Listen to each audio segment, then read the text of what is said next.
They say the Appalachian Mountains are ancient, that they hold secrets. I always thought that was just something people said to sell postcards to tourists. A little bit of folklore to make the campfire stories more interesting. My trip was supposed to be an escape, a weekend away from the noise, the emails, the deadlines. Just me, a tent, and 1,000 miles of untouched wilderness. It started out perfectly. The air was crisp. The views were breathtaking. It was everything I'd hoped for. But I made a mistake. A small one at first. The kind of thing you brush off without a second thought. I decided to go off trail just for a little bit to chase a view I saw peeking through the trees. It was a simple decision, a deadly one. In these mountains, the line between a scenic detour and being hopelessly lost is terrifyingly thin. And when the sun goes down, you realize you're not alone. The friendly sounds of the forest, they change. Every snapped twig, every rustle in the leaves. It's a new kind of fear. What happened next? I'm still trying to understand it. I went into those woods looking for peace, but I found something else entirely. Something ancient and hungry. My name is Jordan, and if you are reading this, it means I managed to escape the suffocating grip of those ancient mountains.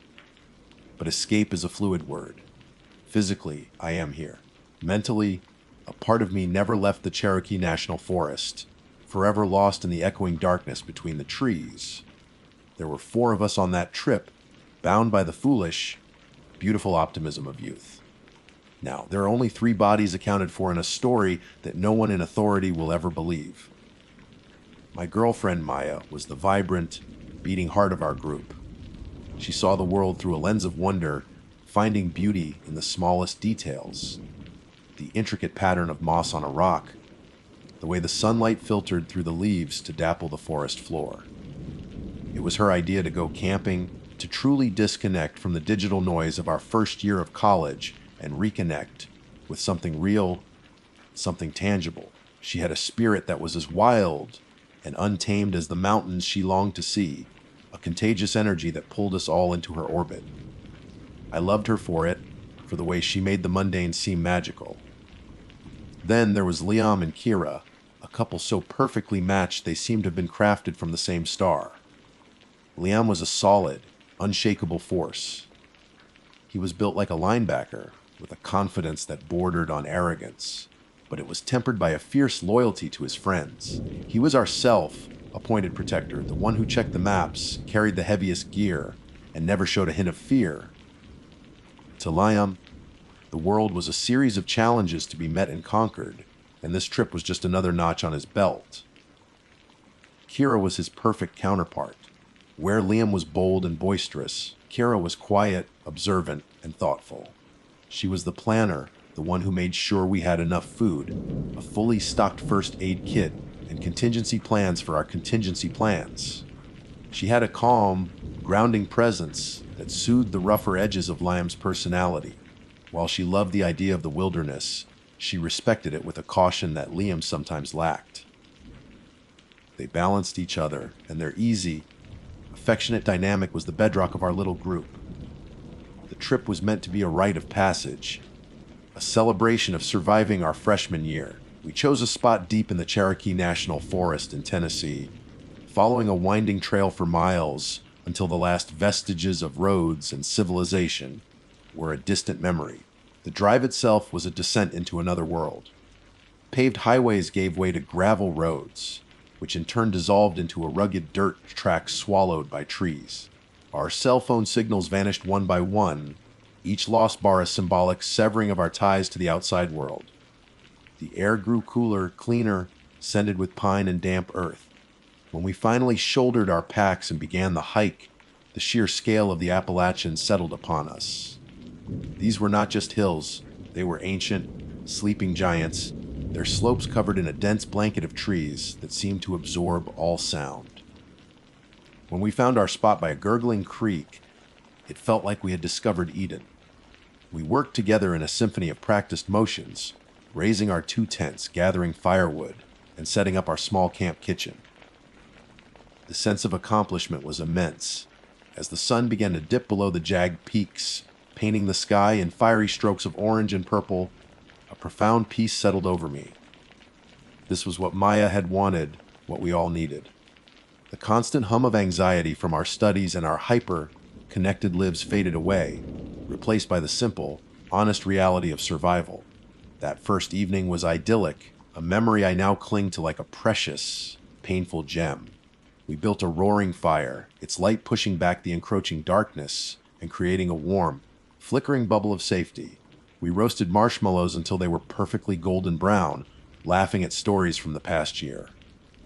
Above us, the canopy of leaves parted to reveal a sky so clear it was almost overwhelming. The stars weren't just scattered points of light, they were a thick, shimmering river of diamonds, the Milky Way a visible, breathtaking smear against the inky blackness. We felt small, humbled by the vast, silent majesty of the universe. The ancientness of the mountains felt peaceful, not threatening. As the fire burned down to a bed of glowing embers, and the chill of the mountain night began to bite, the conversation had died down, replaced by the comfortable crackle of the fire and the gentle murmur of the creek. It was in that deep, profound silence that the trouble started. It was a sound, and it cut through the natural symphony of the woods with surgical precision. It was a whistle, high-pitched, eerily melodic, and impossibly clear. It wasn't a bird. I've spent enough time outdoors to know the calls of the night. This was too clean, too precise. A three-note melody, ascending and then descending slightly, like a fragment of a lullaby played on a bone flute. It seemed to emanate from just beyond the ring of our fading firelight, a place where our vision ended and the absolute darkness began. We all froze. The last vestiges of our easy laughter vanished, replaced by a sudden, rigid tension. "Is that a bird?" Kira asked, her voice a thin thread of sound, barely a whisper. She hugged her knees tighter, her eyes wide and fixed on the impenetrable wall of blackness surrounding us. Liam squinted, trying to pierce the dark. He shook his head, a flicker of uncertainty crossing his usually confident face. "No bird I've ever heard whistles at this time of night," he said, his voice a low rumble. He was trying to sound dismissive, but the forced casualness didn't reach his eyes. The whistling came again. Same three notes. It hadn't moved. It wasn't a person hiking late. There was no crunch of leaves, no snapping of twigs. It was just there, a disembodied sound hanging in the air. Then it began to move. It slowly circled our campsite, a constant looping three-note tune. It never got closer, never got farther away. It maintained a perfect, unnerving perimeter. We tried to ignore it, chalking it up to some strange acoustic phenomenon of the mountains. But a cold dread was coiling in my stomach. I remembered something I'd read weeks ago while planning the trip, a throwaway comment on a hiking forum by a supposed local. It was part of a quirky list of Appalachian rules. Most were common sense, but one had stuck with me. Never whistle or sing in the woods. Higher-pitched sounds travel further. They can track you down easily. I had laughed it off as spooky folklore, the kind of thing designed to scare tourists. Lying in my sleeping bag a few minutes later, zipped inside a tent that now felt as fragile as paper, I wasn't laughing anymore. The sound pierced the thin nylon as if it were being produced right beside my ear. It was a cage of sound, and we were trapped inside. Sleep would not come. Sleep, when it finally came, was a shallow, fitful thing, offering no reprieve. It was a gray twilight state, haunted by the ghost of that three-note melody. Every rustle of leaves, every snap of a twig outside the tent was magnified, twisted by our exhausted minds into the footfall of something monstrous. We emerged from our tents the next morning not rested, but ravaged. The vibrant greens of the forest seemed duller, the air thick and heavy. A greasy film of dew coated everything, and the lingering chill felt less like the crispness of a mountain morning and more like a fever breaking. The easy camaraderie of the previous day had evaporated, replaced by a sullen, brittle silence. We moved around the campsite with a lethargic stiffness, avoiding eye contact. Dark circles were smudged beneath everyone's eyes. Kira's face was pale and drawn, her usual calm demeanor replaced by a nervous energy that had her constantly scanning the trees. Maya tried to force a smile, but it was a fragile, trembling thing that didn't reach her frightened eyes. Even Liam, our unshakable rock, seemed diminished. The confident set of his jaw was gone, replaced by a tense, angry clench. The shared, sleepless night had frayed our nerves raw, and the unspoken fear was a poison seeping into the heart of our group. We tried to reclaim a sense of normalcy. We made breakfast, the clatter of our metal camp, were unnaturally loud in the oppressive silence. The plan had been to spend the day hiking to a nearby waterfall, a scenic spot Kira had marked on the map. We went through the motions, packing day packs with water and snacks, but the enthusiasm was gone. It felt like a grim duty, an act of defiance against the growing dread that held us in its grip. The hike was a nightmare. The moment we were out of sight of our camp, the whistling started again. It was more brazen this time, no longer waiting for the cloak of darkness. It danced through the trees around us, a constant, invisible companion. It would fade as if moving away, luring us into a second of false hope, only to erupt from a different direction, closer than before. The mountains no longer felt peaceful or majestic. They felt claustrophobic. The dense woods, which had seemed like a beautiful, wild cathedral the day before, now felt like the bars of a cage, hemming us in on all sides. The paranoia, which had been a quiet seed in the back of my mind, began to sprout, its ugly tendrils wrapping around my thoughts. I started watching the others. Could one of them be doing this? It seemed impossible, but the alternative was even more terrifying. I caught Liam staring at me, his eyes narrowed with suspicion. A nasty, bitter argument erupted out of nowhere. He accused me of trying to scare everyone, of playing some elaborate, sick prank. I snapped back, my voice sharp with exhaustion and fear, deflecting the accusation onto him. Maybe it's you, Lamb. You're the one who loves this kind of stuff, pushing everyone's buttons. Kira stepped between us, her voice pleading. Stop it. Both of you. This isn't helping. But the damage was done. The trust that had bound us together was cracking, splintering under the relentless psychological pressure of that sound. We were turning on each other, just as whatever was out there wanted us to. We abandoned the hike and trudged back to camp, defeated. The rest of the afternoon was spent in a state of suspended misery, waiting for the sun to set, waiting for the real terror to begin. By the time dusk settled, draping the forest in long, creeping shadows, we were a wreck. We huddled around a fire that we had built up to a roaring inferno, as if the sheer size of the flames could offer more protection. We jumped at every shadow, every crackle from the burning logs. The whistling began right on schedule as the last light bled from the sky, but this time it was different. It was no longer just a looping, mindless tune. It had an intelligence to it now, a cruel, mocking quality. It would whistle the 3-note tune, and then it would pause, as if waiting for a response. It felt like a game, a taunt. It was toying with us, enjoying our fear. Make it stop. Maya whispered, her voice choked with tears. She grabbed my arm, her grip desperate. Her face, illuminated by the frantic, dancing firelight, was a mask of pure terror. Jordan, please make it stop. I felt a surge of helpless rage. There was nothing I could do. We were utterly powerless, trapped miles from help, being tormented by an unseen, unknowable entity. Liam, who had been quiet and sullen all day, stewing in his anger and fear, suddenly shot to his feet. The firelight carved harsh lines on his face, and his eyes were wide with a terrifying mixture of fury and panic. He was the kind of person who met every problem head on, who believed any challenge could be overcome with brute force. He couldn't stand the helplessness, the feeling of being prey. I've had enough of this, he growled, his voice trembling with adrenaline. He turned his back to the fire and faced the impenetrable wall of darkness. Whatever you are, show yourself! You coward! Show yourself! He screamed the words into the night, a primal yell of frustration and defiance. And for a moment it worked. The whistling stopped. A perfect, beautiful, profound silence descended upon the woods. We all held our breath, a fragile collective hope washing over us. Did he scare it away? Was it that simple? And then, from the exact spot where Liam's voice had been swallowed by the darkness, the 3-note tune was whistled back at him. It was a perfect mimicry of the original melody, but it felt different. It was an answer, an acknowledgement. It was mocking his challenge. That's when Liam broke.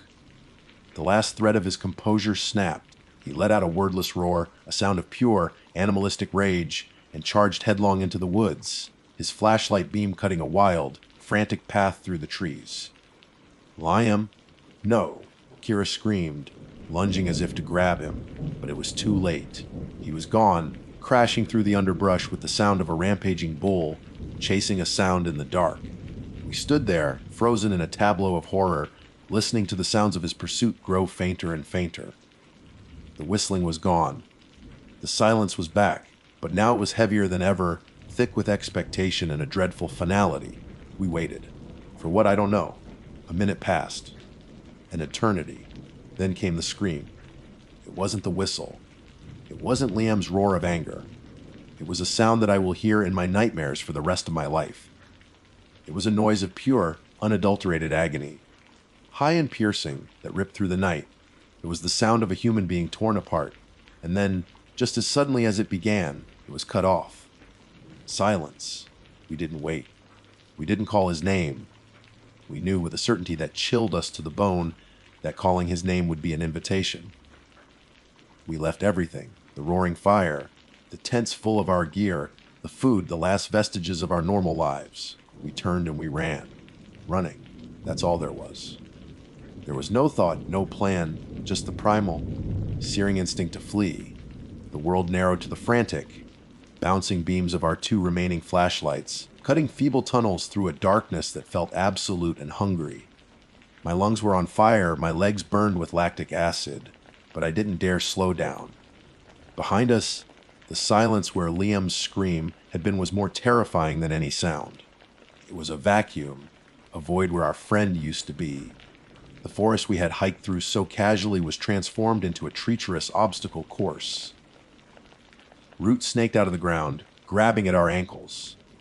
Low hanging branches whipped at our faces, leaving stinging cuts. I remember falling, my face hitting the damp, mulchy ground with a force that knocked the wind out of me.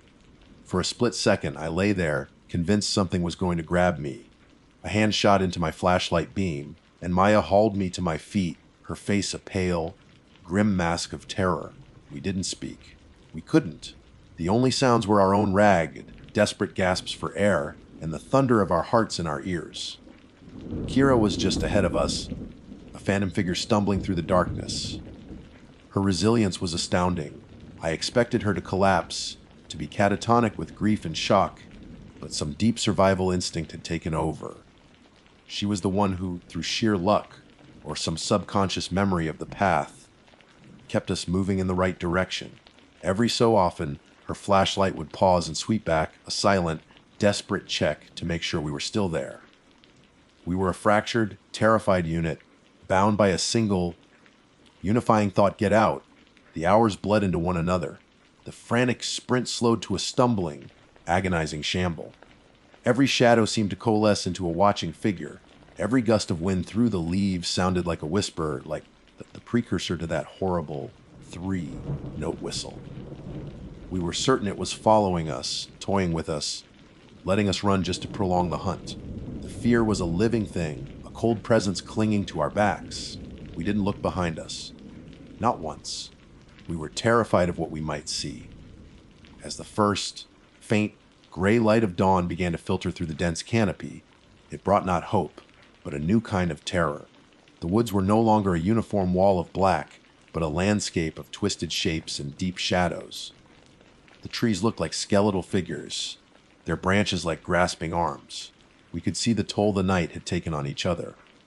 Our clothes were torn and caked with mud. Our faces were scratched, bruised, and streaked with tears and grime. Kira's eyes were vacant, staring into a distance I couldn't see. Maya was trembling uncontrollably, her hand locked in mine with a grip of iron. I probably looked no better. We were ghosts haunted by the memory of a scream. Then we saw it. Through a break in the trees, the glint of metal, the car. The sight of it broke the spell. A choked sob escaped Maya's lips, and we broke into a final, desperate run. We crashed out of the woods and onto the small dirt clearing where we had parked what felt like a lifetime ago. We fumbled with the keys, our hands shaking so violently it took 3 tries to get the door unlocked. We piled inside, locking the doors with a series of loud, reassuring clicks. For a long moment, we just sat there, gasping in the stale air of the car, the safety of the metal and glass enclosure feeling like the strongest fortress in the world. I turned the key, and the engine roared to life. I have never heard a more beautiful sound. I slammed the car into drive and sped away, spitting gravel, not daring to look in the rearview mirror until we hit the blessed asphalt of a paved road. The rest is a blur of fluorescent lights, sterile rooms, and disbelieving faces. We drove straight to the nearest police station, a trio of mud-caked, traumatized survivors babbling an incoherent story. They separated us, of course. They asked the same questions over and over. Where exactly was your campsite? Why did you leave your friend? Did you have an argument? Were there drugs or alcohol involved? Our story of a whistling entity that lured our friend to his death was met with a mixture of pity and suspicion. They saw 3 college kids in shock, inventing a monster to cope with a tragic accident or worse, to cover something up. The police organized a search party for Liam. For days, they calmed the area where we thought our camp was. They found it eventually, or what was left of it. The fire was long dead. Our tents and gear were untouched, just as we'd left them, but they never found him. Not a trace. No body, no blood, no torn clothing. It was as if the forest had simply swallowed him whole. The official report concluded that Liam probably got disoriented in the dark, fell into a ravine, or was taken by a black bear or a cougar. It's a neat, tidy explanation that lets everyone sleep at night. But we know what happened. We know he didn't get lost. He was lured. That thing in the woods, whatever it was, it used that sound to play with us. It was intelligent. It broke us down, turned us against each other, and then, when one of us was angry and scared enough to break the rules and run into the dark, it took him. It was a hunt. And we were the game. Our group, once so strong, shattered. The trauma was a chasm between us that we could never cross. Kira transferred to a different college. I see her posts on social media sometimes. She smiles in the pictures, but her eyes are haunted. Maya and I tried to make it work, but we couldn't look at each other without seeing the horror of that night reflected in each other's eyes. Every silence was filled with an unspoken scream. We broke up a few months later. I am alone now, with a story I can never tell and a memory that never fades. Sometimes, late at night, when the house is quiet, I think I can hear it, faint. 3-note melody carried on the wind. It's a reminder that we stumbled into a place we didn't belong, a place governed by ancient rules we didn't understand. And one of us paid the price for our ignorance. My name is Ethan, and my son Leo is 15. To say there's a distance between us would be an understatement. It's more like a chasm, a vast, silent canyon carved out by glowing screens and the ceaseless torrent of a world I don't fully understand. He lives inside his phone, his reality filtered through social media feeds and online games. His thumbs move with a frantic, silent dexterity, but his voice, the one I taught to say D, has grown quiet. I've watched him retreat from me, from the tangible world, becoming a ghost in his own home. I see his reflection in the dark screen more often than I see him look me in the eye. I decided something had to be done. A grand gesture was in order, an intervention disguised as a vacation. I thought a camping trip, a true immersion in the wild, would be the perfect antidote to his digital poisoning. It would be a forced reset, a father-son bonding experience of the highest order. No screens, no Wi-Fi, no distractions. Just us, the ancient mountains, and the whisper of the wind through the pines. A chance to talk. A chance to just be together. I chose a section of the Appalachian Trail in West Virginia. It's rugged, beautiful country, steeped in a kind of primal history that you can feel in the air. The specific stretch I picked was not too far from the old TNT area, a place with a strange, dark history from World War II. I'd read about it online, scrolling through hiking forums while Leo scrolled through whatever universe existed in his pocket. I'd seen the whispers about the area, the local legends and tall tales of strange sightings, but I dismissed them as nothing more than campfire stories. Superstition. What drew me in was the practical information. The trail was challenging but manageable, and the shelters along that stretch were reportedly sturdy and well maintained. We would be safe. That's the word I clung to. Safe. It was a promise I made to myself and to my son.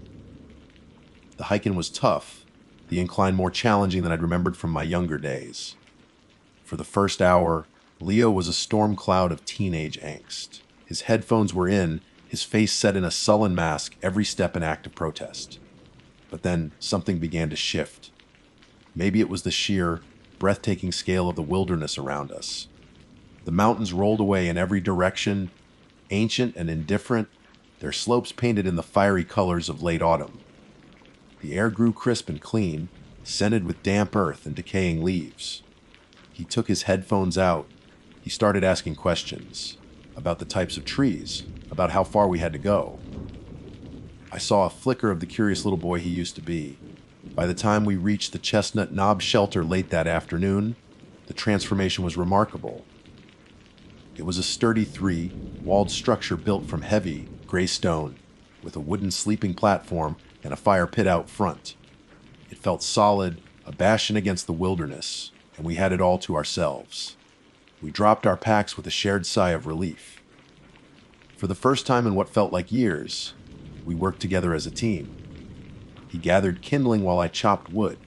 We got a fire roaring just as the sun began to dip below the highest peak, bathing the entire valley in a soft, golden light. We cooked sausages on pointed sticks and ate them straight from the fire, the way I used to do with my own father. We talked. We actually talked.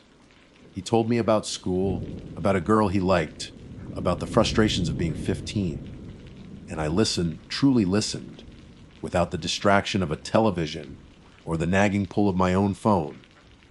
For the first time in a long, long time, Leo looked at me, really looked at me, instead of threw me at a screen.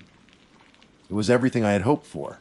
It was perfect. As true darkness fell, so did the fog. It didn't just roll in, it descended upon the mountain like a physical presence. It was a thick, white, silent tide pouring down the slopes and filling the valleys, erasing the world piece by piece. The vibrant colors of the forest dissolved into shades of gray. The distant peaks vanished. Soon, even the trees just a few yards from our shelter were swallowed by the oppressive, white shroud.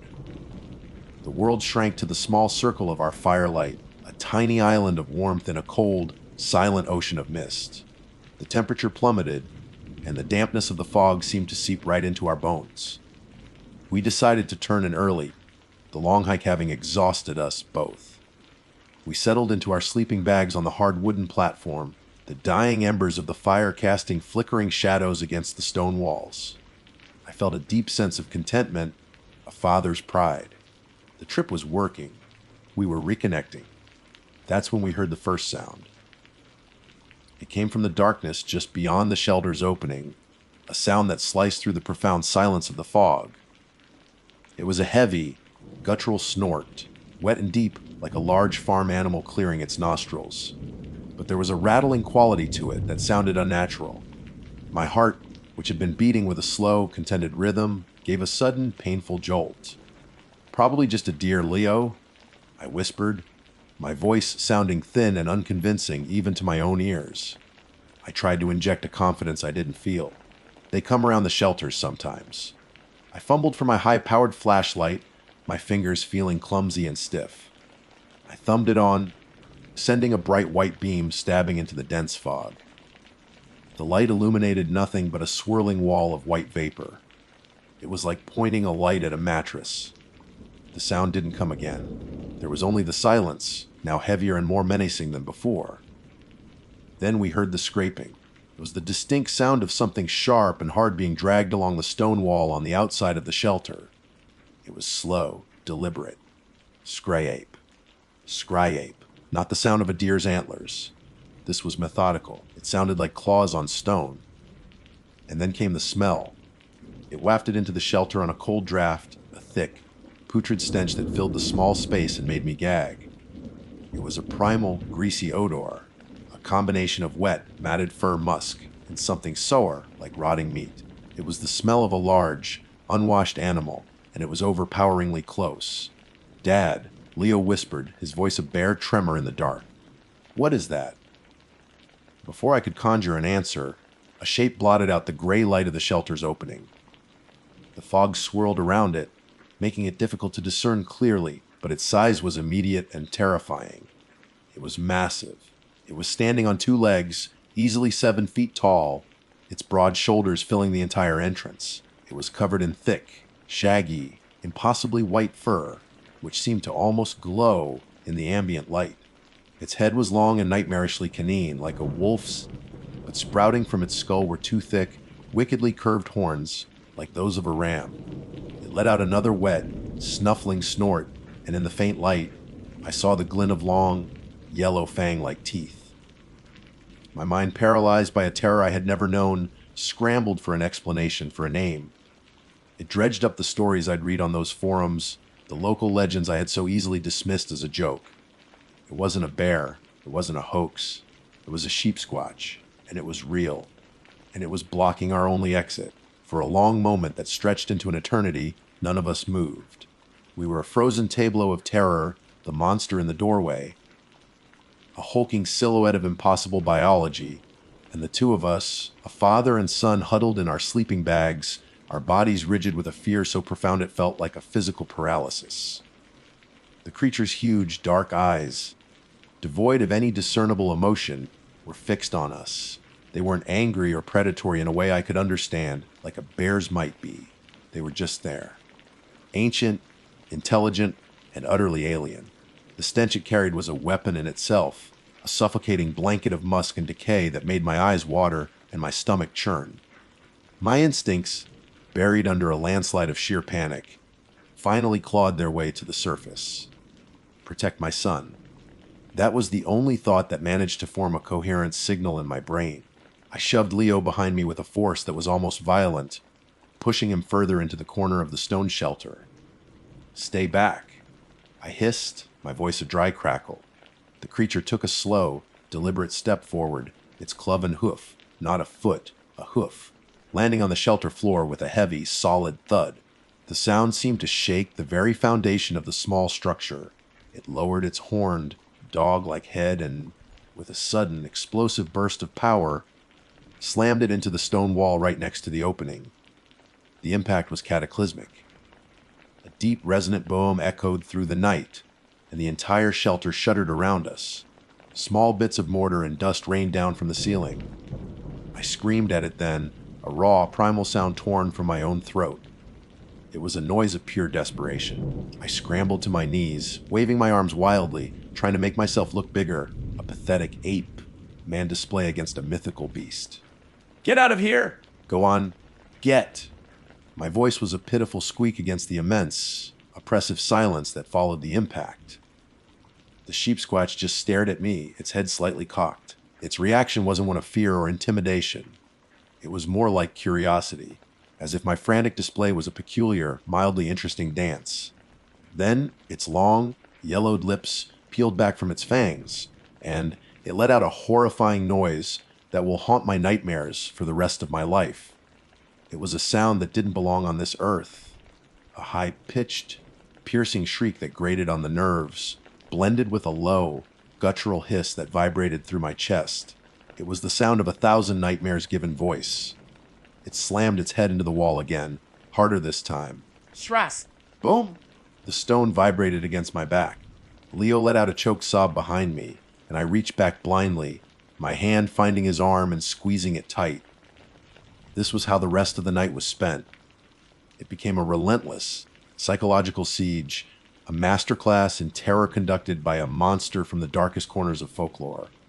It wouldn't let us rest. It would circle the shelter, its heavy, two-leg gait crunching loudly in the fallen leaves just outside. The sound was maddeningly rhythmic, a constant reminder of its presence. Crunch, thud, crunch, thud. A predator pacing its cage, only we were the ones in the cage. Then the crunching would stop, and a new sound would begin the slow, Deliberate scrape, scrape, scrape of its claws along the outside of the stone walls. It would trace the perimeter of our prison, its talons searching for a weakness, the sound like nails on a chalkboard amplified 1,000 times. Every few minutes, it would return to the front and ram its horned head against the structure. Each impact was a physical blow to our courage, a brutal punctuation mark in its campaign of torment. The shelter, which had once felt so sturdy and safe, now seemed like a fragile tomb. We were just waiting for the walls to finally give way, for the stone to shatter, and for that monstrous form to come pouring in. The most terrifying part, however, was the silence in between the assaults. The creature was intelligent. It knew the power of anticipation. The noise would stop, and we would be left in the absolute, oppressive quiet of the fog-drenched night. We'd sit in the pitch, black darkness, clutching each other, our breaths held, our ears straining to catch the slightest sound. Leo was crying silently, his small body racked with shudders that I could feel through my own arm.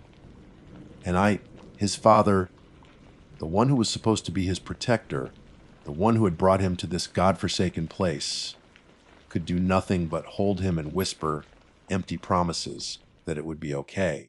I had led my son into a monster's den. The guilt was a cold, heavy stone in my gut, as real and as terrifying as the creature outside. At one point, hours into the ordeal, the scraping stopped directly behind my head. The silence stretched. 1 second. 2:10. I could feel the tension in Leo's grip intensify. Then I heard a new sound, a sound so intimate and so close it made my blood run cold. It was a soft, wet sniffing. It was right by my head, just on the other side of the stone wall. I could feel its hot, fall breath seeping through the tiny cracks in the mortar, carrying that gag-inducing stench of musk and rot. It was smelling me. It was studying me. I have never, in my entire life, felt a fear so pure and so absolute. In that moment, I wasn't just afraid of it breaking in. I was afraid of it simply knowing I was there, of its alien mind focusing entirely on me. I squeezed my eyes shut, praying for it to end, praying for a dawn that seemed like it would never come.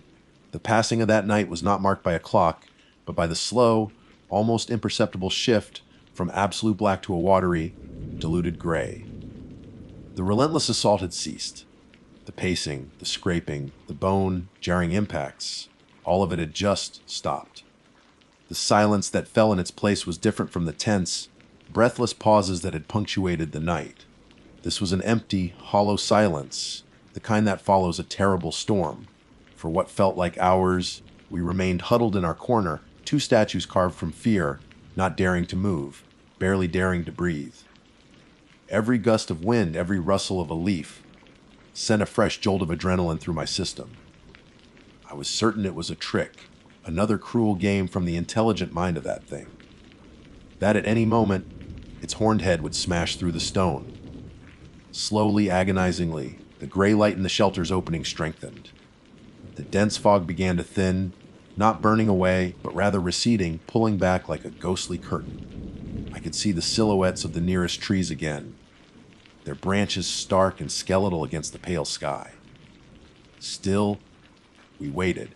Leo had stopped crying, his body gone limp with exhaustion against mine. I listened until my ears rang from the effort, straining for the sound of a hoof, a snort, a single crunch of a leaf. There was nothing but the gentle morning sounds of the forest waking up, sounds that seemed obscene and impossible after the horrors of the night. Finally, with a heart hammering against my ribs, I forced my stiff, trembling limbs to move. I crawled on my hands and knees to the opening, my movements slow and deliberate, like a bomb disposal expert. I peered around the edge of the stone wall, expecting to see it standing there waiting. It was gone. The small clearing in front of the shelter was empty.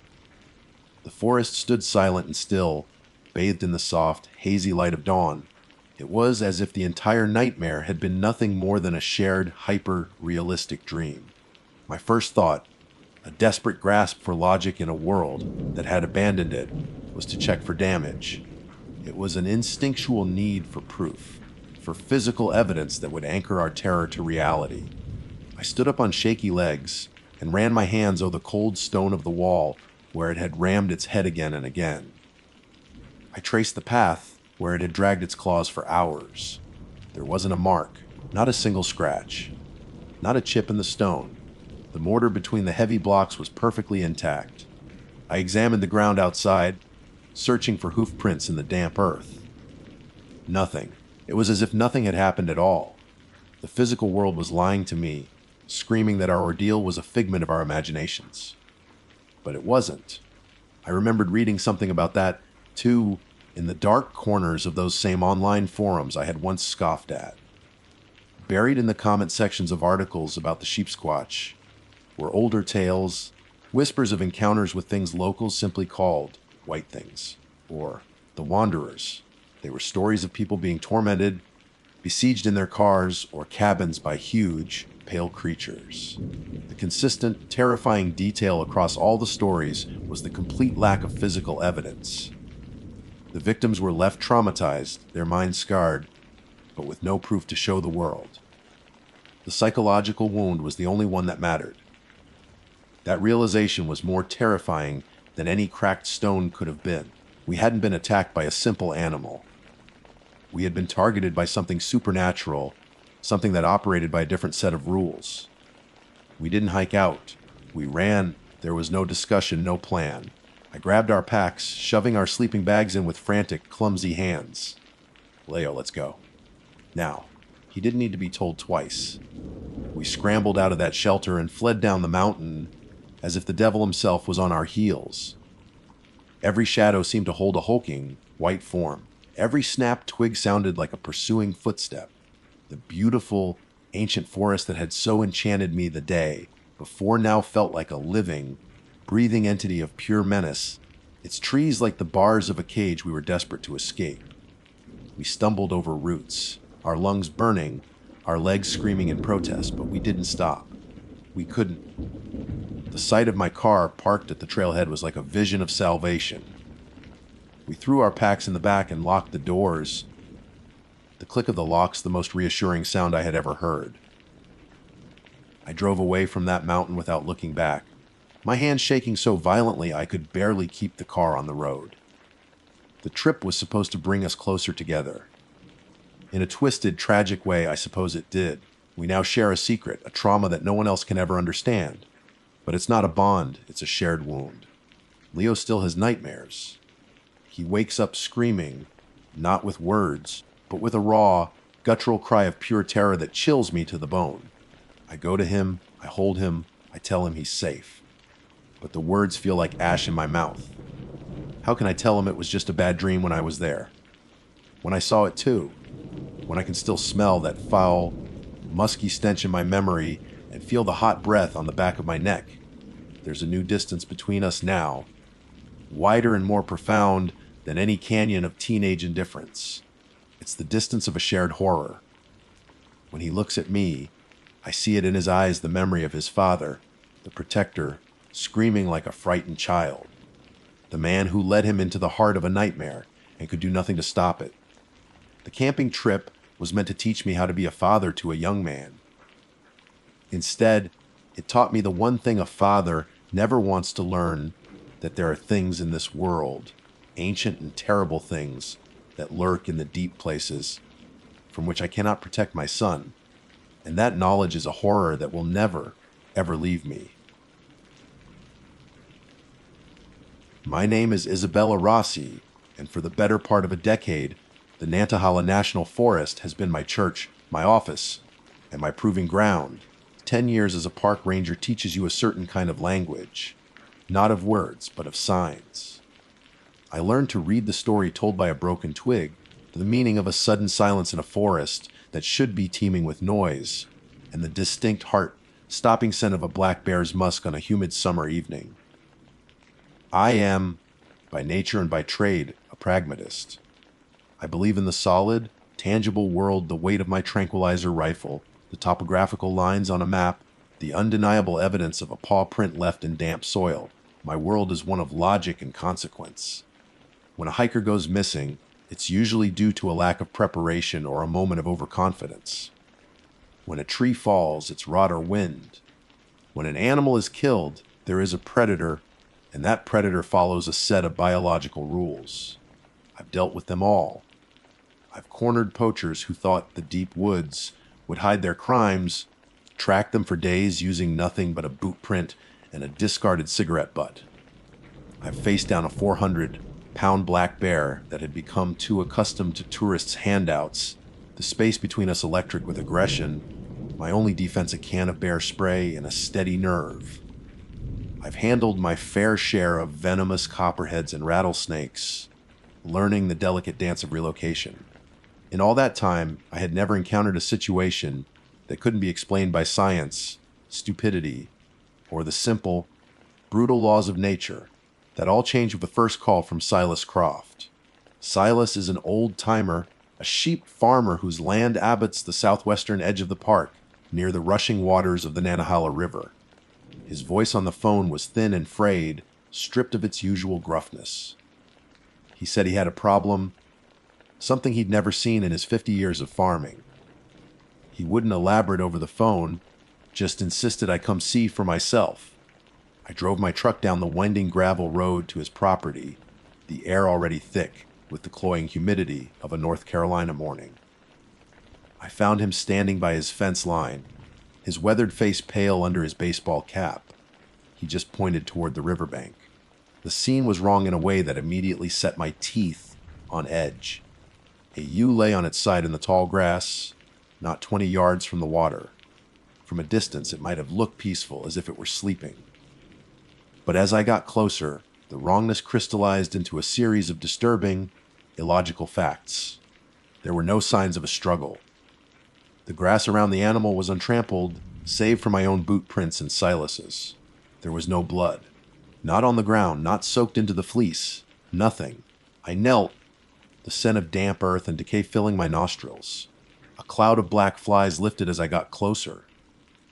The cause of death was a single, massive wound in the animal's side, but it was unlike any predator attack I had ever witnessed. It wasn't the ragged, tearing work of a coyote pack or the deep, powerful clamps of a cougar's jaw. It was clean. The flesh was peeled back with an impossible surgical neatness, exposing the rib cage, and inside the liver was gone, not chewed or gnawed, but excised, vanished, as if a surgeon had reached in and plucked it out. What in God's name does that? Silas whispered, his voice trembling. I didn't have an answer. I scanned the area for tracks, for scat, for any sign of a predator. Nothing. My mind cycled through the possibilities. A cougar was the most likely suspect for an animal of this size, but they are ambush predators. There would have been a chase, a struggle, drag marks, and they certainly weren't known for their delicate butchery skills. A bear would have made a horrific mess. A bobcat was too small. This was something else. This was an anomaly, a tear in the fabric of my logical world. Over the next week, it happened twice more. Another of Silas's sheep, and then a calf from a neighboring farm, both found near the river, both with the same bloodless, surgical wound and the same missing organ. The official report I filed listed the predator as unknown, a phrase I despised. It felt like an admission of failure. During a supply run to the nearby town, I stopped by the Cherokee Community Center. My relationship with the elders was one of mutual respect. I respected their deep, generational knowledge of the land, and they seemed to find my scientific, by the book approach, a source of mild amusement. I mentioned the livestock killings to a group of them, including a wise, sharp-eyed woman named Yona. When I described the state of the animals, a heavy silence fell over the room. They exchanged dark, knowing glances that made the hairs on my arms stand up. Yona leaned forward, her gaze intense. "This is not a beast, you know, Isabella," she said, her voice low and grave. "You are looking for a creature of flesh and bone, but you are not hunting in that world now. Something has angered a guardian." "A guardian?" I asked, trying to keep the skepticism out of my voice. "The Sul Kalu, the slanting-eyed hunter, guards the high peaks," she explained. "But the river has its own protector. What you describe is the work of the Wampus cat." I felt a polite, dismissive smile touch my lips before I could stop it. The Wampus cat. I'd heard the stories, of course. A terrifying creature from their folklore, a kind of six-legged feline demon, a woman who, consumed by a cursed mask, became a monster. It was a boogeyman, a story told to frighten children. It is a spirit of immense power. Yona continued, her eyes unwavering. A protector of the sacred places. It does not kill for hunger. It kills to send a message. Its gaze alone can shatter a person's mind, fill it with a madness from which there is no escape. You must leave it be. Set no traps. Do not seek it out. I thanked her for the information, the words feeling hollow in my mouth. A six-legged cat demon that eats livers and drives you insane. I filed the conversation away under local color, a fascinating piece of cultural mythology, but ultimately irrelevant to my practical investigation. My job was to find a predator, not chase legends. Back in my office, I spread a map of the forest across my desk. The 3 kill sites formed a clear pattern along a 2-mile stretch of the Nantahala River. My belief was still firmly rooted in the tangible. I was dealing with an animal, and I would catch it with technology. I pulled out 3 of our most advanced trail cameras, the kind with high-speed shutters and infrared night vision. I would get a picture of this thing, identify it, and then I would deal with it. As I packed the gear into my truck, Yona's final warning echoed in my head, do not seek it out. I dismissed it as superstition. It was a mistake that would cost me everything.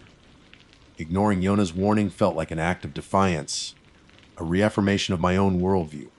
I spent the afternoon hiking the 2-mile stretch of river where the carcasses had been found, the heavy pack with the cameras digging into my shoulders.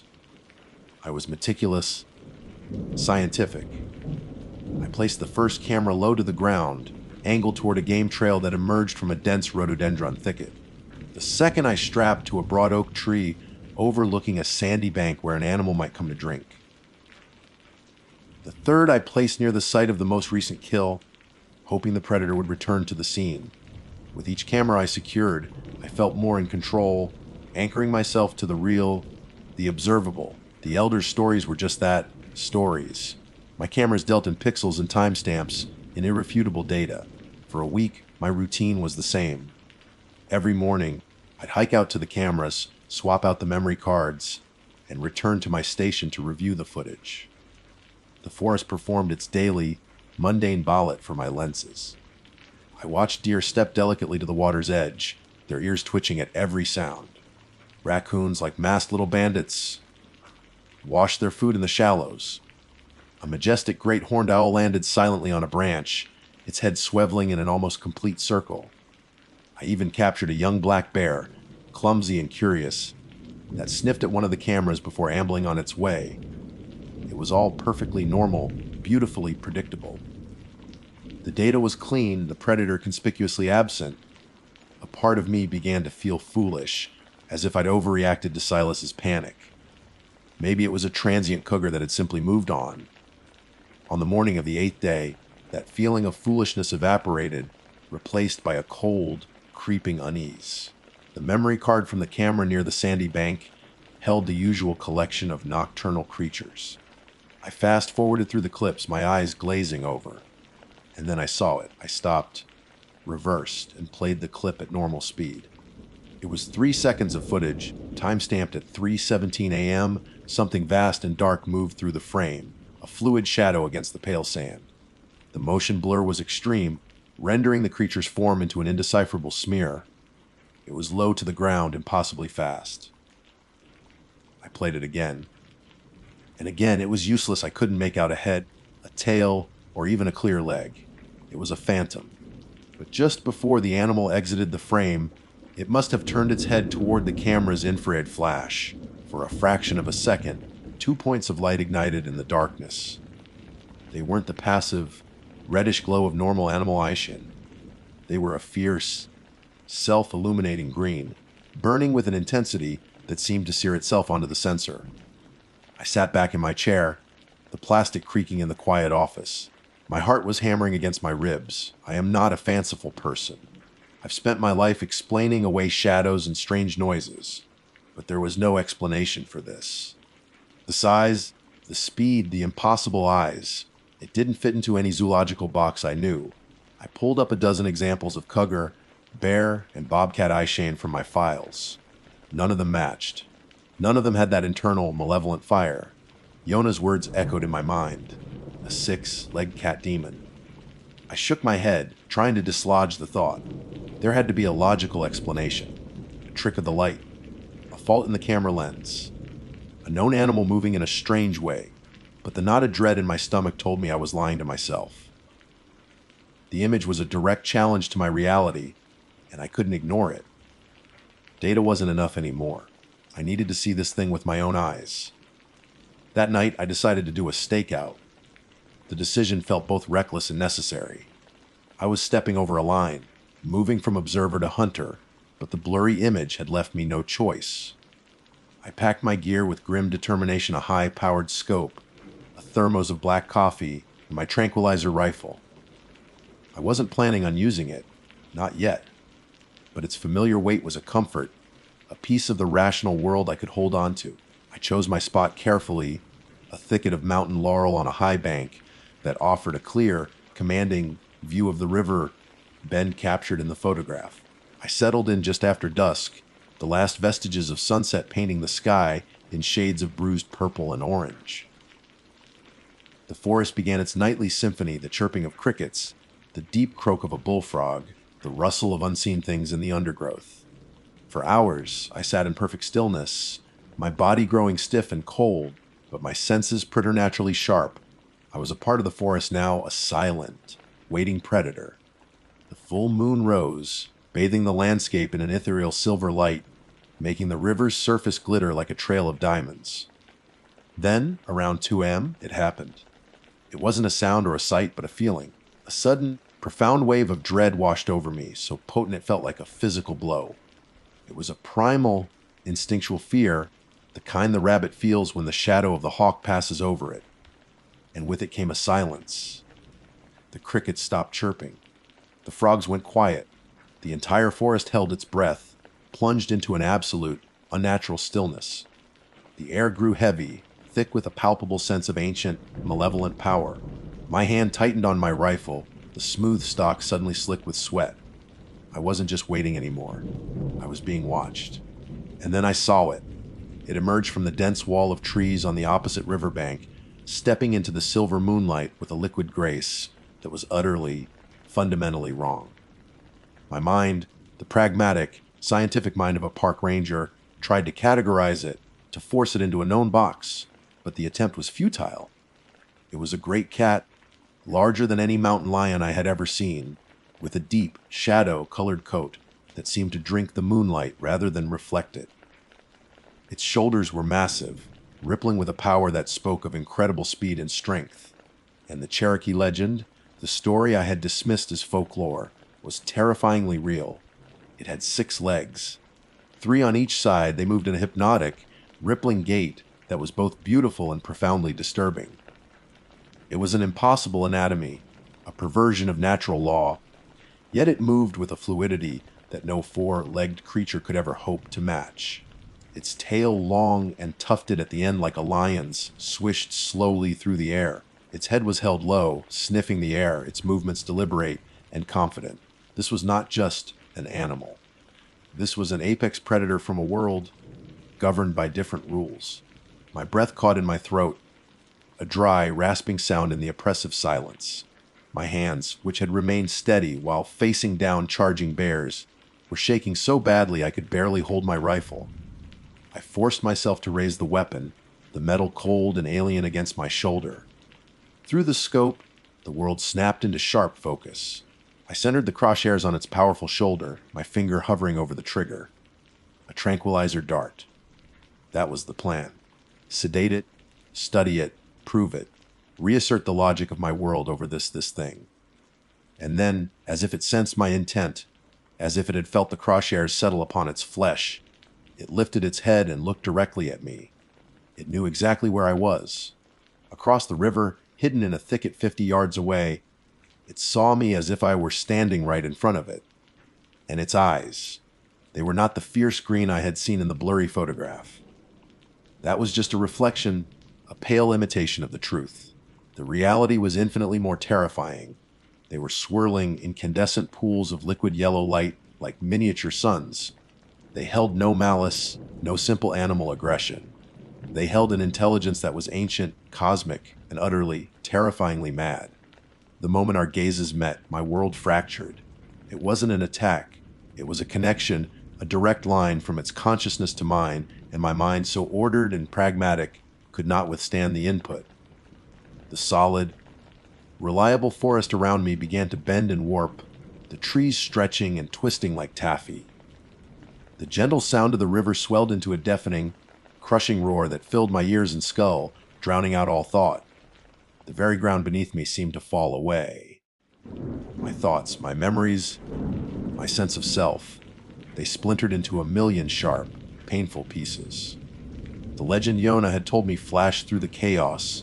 The Wampus Cat's gaze could drive a person insane, that it had defeated a demon of madness by turning the demon's own power back on itself. I wasn't being shown madness, I was being filled with it.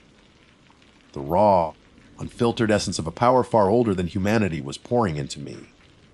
I was no longer Isabella Rossi, park ranger. I wasn't a woman. I wasn't even a person. I was just a collection of raw, screaming nerves, a vessel for a terror I couldn't comprehend. Visions flooded my consciousness, not as images seen, but as truths experienced. I saw the forest floor through the creature's eyes, a landscape littered with the bones of creatures that had died millennia ago. I felt the ones of silence, the weight of being a lonely, eternal guardian. I saw the river not as water, but as a vein of the earth, and I saw it run red with the blood of intruders.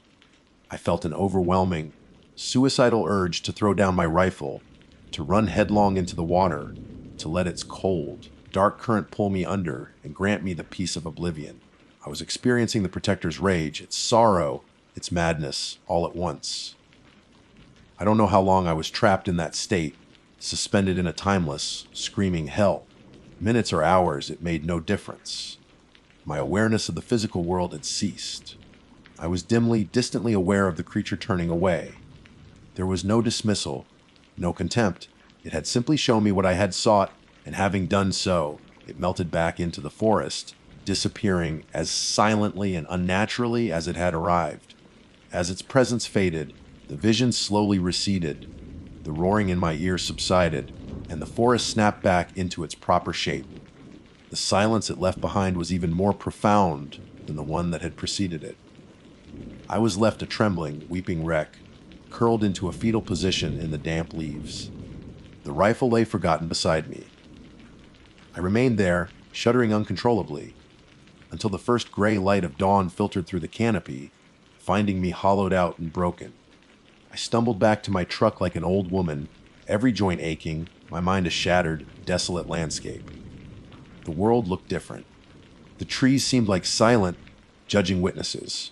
The river flowed on, indifferent to my tiny, shattered reality. I resigned my post a week later. I sat in my supervisor's office and fed him a plausible lie about burnout and needing a change of pace. How could I possibly explain the truth? How could I put into words that I had looked into the eyes of a myth and it had broken me in a way that no physical threat ever could? I live in the city now, surrounded by the comforting, logical noise of traffic and people. I am as far from the deep, ancient woods of the Nanahala as I can get. But sometimes at night, when the city is quiet and I close my eyes, I am back on that riverbank. I see those swirling, incandescent yellow lights, and I finally understand what Yona meant. The Wampus Cat isn't a monster that hunts men. It's a protector, a force of nature, a guardian of a place I had no right to trespass. It didn't need to attack me. It didn't need to lay a single claw on me. It just showed me a glimpse of what it was, and that was more than enough to destroy the person I used to be. My name is Dr. Alistair Finch, though the doctor is a recent, hard-won honorific. For the better part of a decade, I have dedicated my life to the rigorous, empirical study of American history. My world is one of archives of dusty leather-bound books, of primary source documents cross-referenced and verified.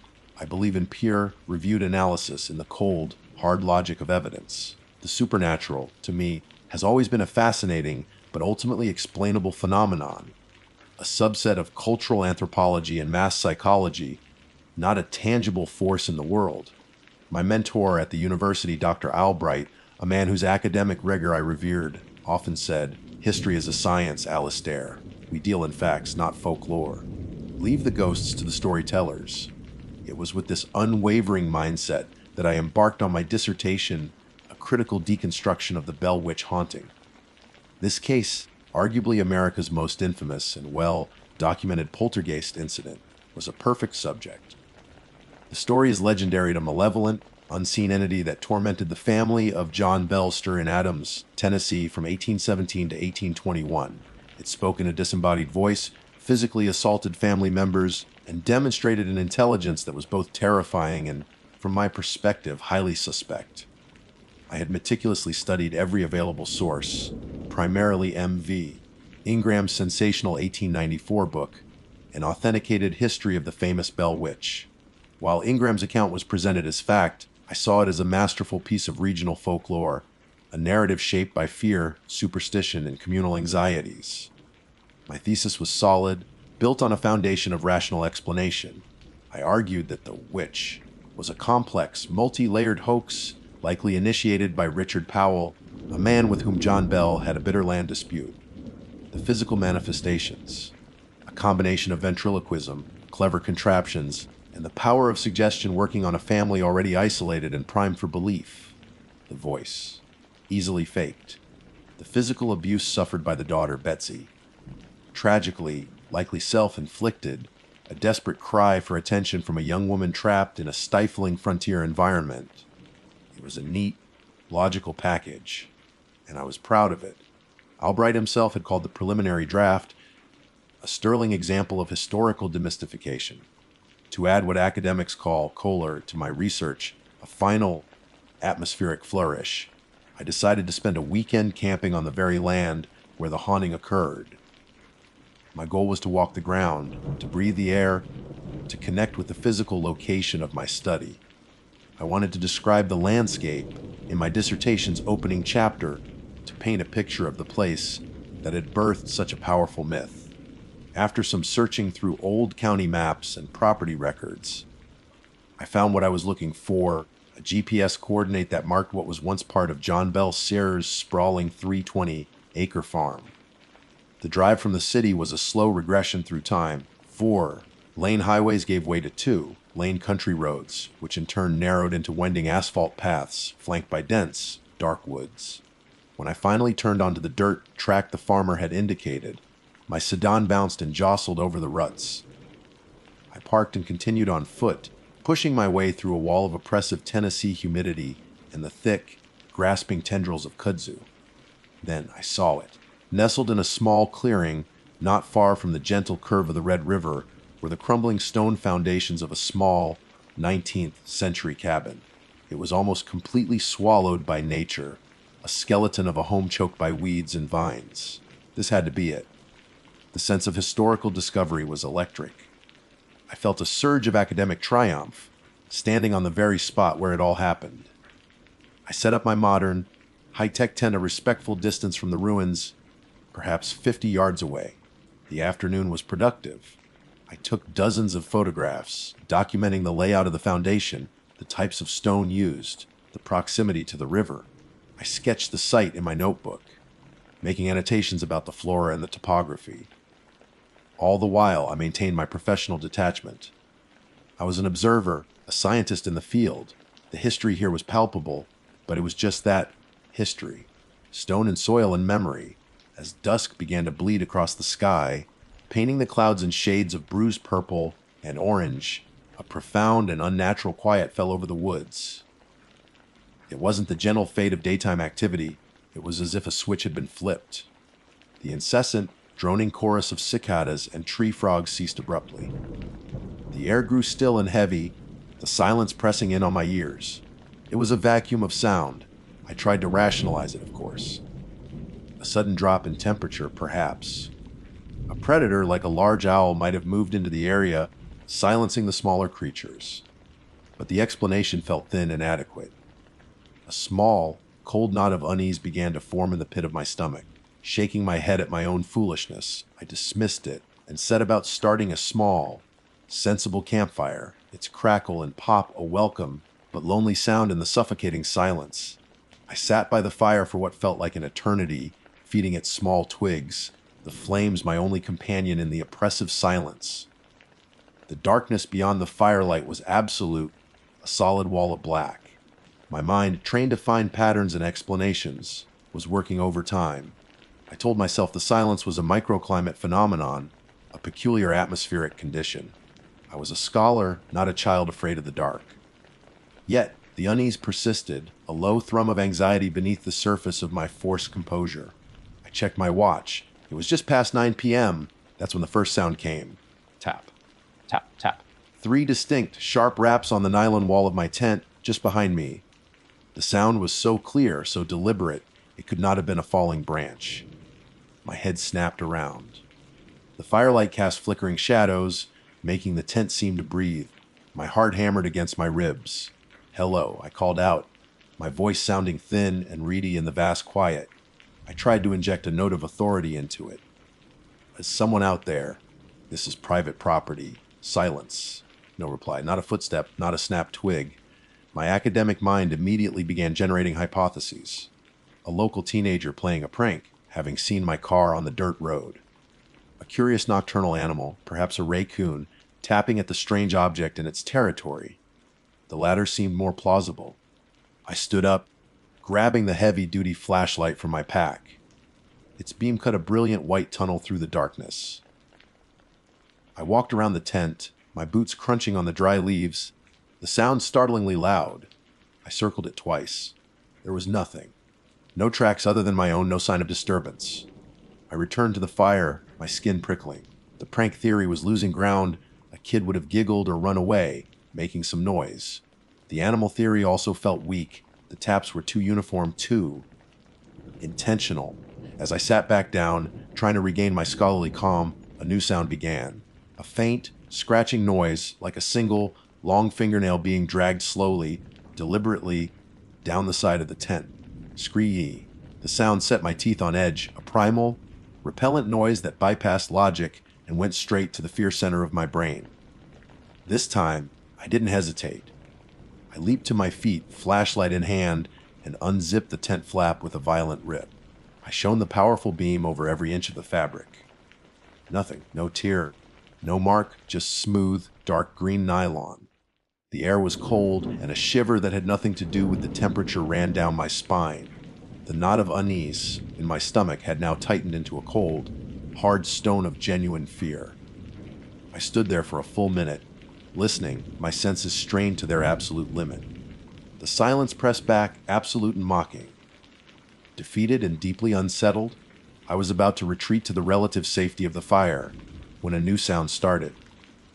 This one did not come from my tent. It came from the ruins. It was a heavy, dragging noise. The sound of something weighty and metallic being pulled across a wooden floor. Thump, thump. But that was impossible. There was no wooden floor. There was only dirt and weeds in the crumbling stone foundation. The logical part of my brain screamed that it couldn't be happening, while every instinct I possessed screamed that it was. The sound was a direct echo of the accounts in Ingram's book, which described the entity dragging chains through the Bell's cabin. My meticulously constructed thesis, my rational deconstruction of the myth, began to crack. My breath hitched in my throat. I slowly backed away from the ruins, my eyes wide, fixed on the black, empty space where a cabin once stood. The dragging sound stopped, replaced once more by that suffocating silence. I scrambled back into my tent, zipping it up tight, my hands shaking so badly it took 3 attempts.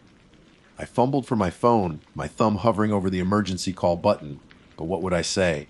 There's a noise in the woods that shouldn't exist. They would think I was drunk or crazy. And then the voice came. It wasn't a shout or even a normal spoken word. It was a whisper, a dry, sibilant hiss that seemed to come from all around me at once, yet also from right beside my ear. It was a sound layered with ancient malice. "Get out." The words were identical to those reported by the Bell family. This was the classic phenomenon, the direct voice communication that had terrified them for years. My academic detachment didn't just evaporate, it shattered into a million pieces. This was not a hoax. This was not mass hysteria. This was real. The cold, creeping dread I'd felt earlier exploded into pure, unadulterated terror. My body went rigid, paralyzed. My own voice, when I finally found it, was a pathetic, trembling whisper. Who are you? A sound followed that will haunt my nightmares until the day I die. It was a laugh, but devoid of any humor. It was a dry, rasping, hateful sound, like stones grinding together. I am the witch. The voice hissed, the words slithering into my mind. And this is my land. You are not welcome here. Scholar. The words, not welcome here, scholar, hung in the cold, dead air, and with them, the entire foundation of my life crumbled to dust. For a long moment, I was nothing more than a statue of terror, frozen inside a flimsy nylon shell. My mind, which had always been my sanctuary, was now a prison, replaying that rasping, impossible voice. Every rational explanation, every carefully constructed theory, every peer-reviewed article I had ever read on psychology or history felt like a child's fairy tale in the face of this suffocating, malevolent reality. The entity in the historical records wasn't a myth, it was a predator, and I had willingly camped in its lair. The night that followed was a descent into a specific, personalized hell. The torment was not random, it was intimate. The whispering began again, no longer just outside the tent, but inside my head. It spoke my name, Alistair, drawing it out in a long, mocking hiss. Then it whispered my mother's name, my father's. It described the small scar above my left eyebrow from a childhood fall, a story I hadn't told anyone in 20 years. It hummed a lullaby my grandmother used to sing to me, a tune I had long forgotten. Each new detail was a fresh violation, a deeper intrusion into the sanctity of my own mind. This wasn't just a haunting, it was an interrogation, a dissection of my soul by an unseen force that knew everything about me. You think you are so clever, the voice would rasp between revelations. With your books and your analysis. You dissect the past, but you do not understand it. You are a trespasser in a place of pain. Then the physical torment started, mirroring the accounts of Betsy Bell with horrifying precision. A sharp, stinging slap against the side of the tent, so hard it made the whole structure shudder. I yelped, scrambling to the opposite side. Then came the pinching. I felt it on my arm first, a vicious, sharp nip, as if from a pair of invisible pliers. I cried out, and a red welt immediately rose on my skin. Another pinch on my leg, then my back. They were everywhere, sharp and painful, leaving a constellation of angry red marks on my body. I was being physically assaulted by something I couldn't see, couldn't fight. My thesis, my logical explanations, they were ashes in the face of this undeniable physical proof. I was living the primary source. I huddled in the center of the tent, weeping, reduced from a doctoral candidate to a terrified child. What do you want? I sobbed into the darkness. The horrible, grating laughter returned. I want you to know, it hissed. I want every arrogant little scholar who comes here looking for answers to leave with only fear. I am the pain of this land. I am the secret that will not be unearthed. I was here long before the bells, and I will be here long after you are dust. Throughout the long, black hours it continued its assault. It would pull at my hair, yank on my sleeping bag, and whisper obscenities and threats. The dragging sound returned from the ruins, louder this time, accompanied by what sounded like a woman weeping in despair, a sound that quickly twisted into that same hateful cackle. The world I knew, a world governed by physics and reason, had been peeled back to reveal an abyss of ancient, intelligent hatred. I had spent years studying a phenomenon, and now that phenomenon was studying me, testing my limits, taking a cruel pleasure in my terror. The final straw came in the deepest hour of the night, just before the first hint of dawn could offer any hope. The air in the tent grew frigid. The whispers stopped. A new, terrifying calm settled. And then the voice spoke, no longer a hiss, but a clear, cold declarative statement filled with absolute malice. It was the voice of a judge passing an immutable sentence. I killed John Bell, it stated. I poisoned him slowly. I vowed I would, and I did. He died with my name on his lips, and now I will kill you. That was it. The intellectual part of my brain, the scholar Alistair Finch, simply ceased to exist. There was only a primal animal driven by a singular, overwhelming imperative: survive. I screamed a raw, wordless sound of pure terror. I tore at the tent's zipper and burst out into the pre-dawn gloom. I didn't grab my wallet, my keys, my phone, my research notes. None of it mattered.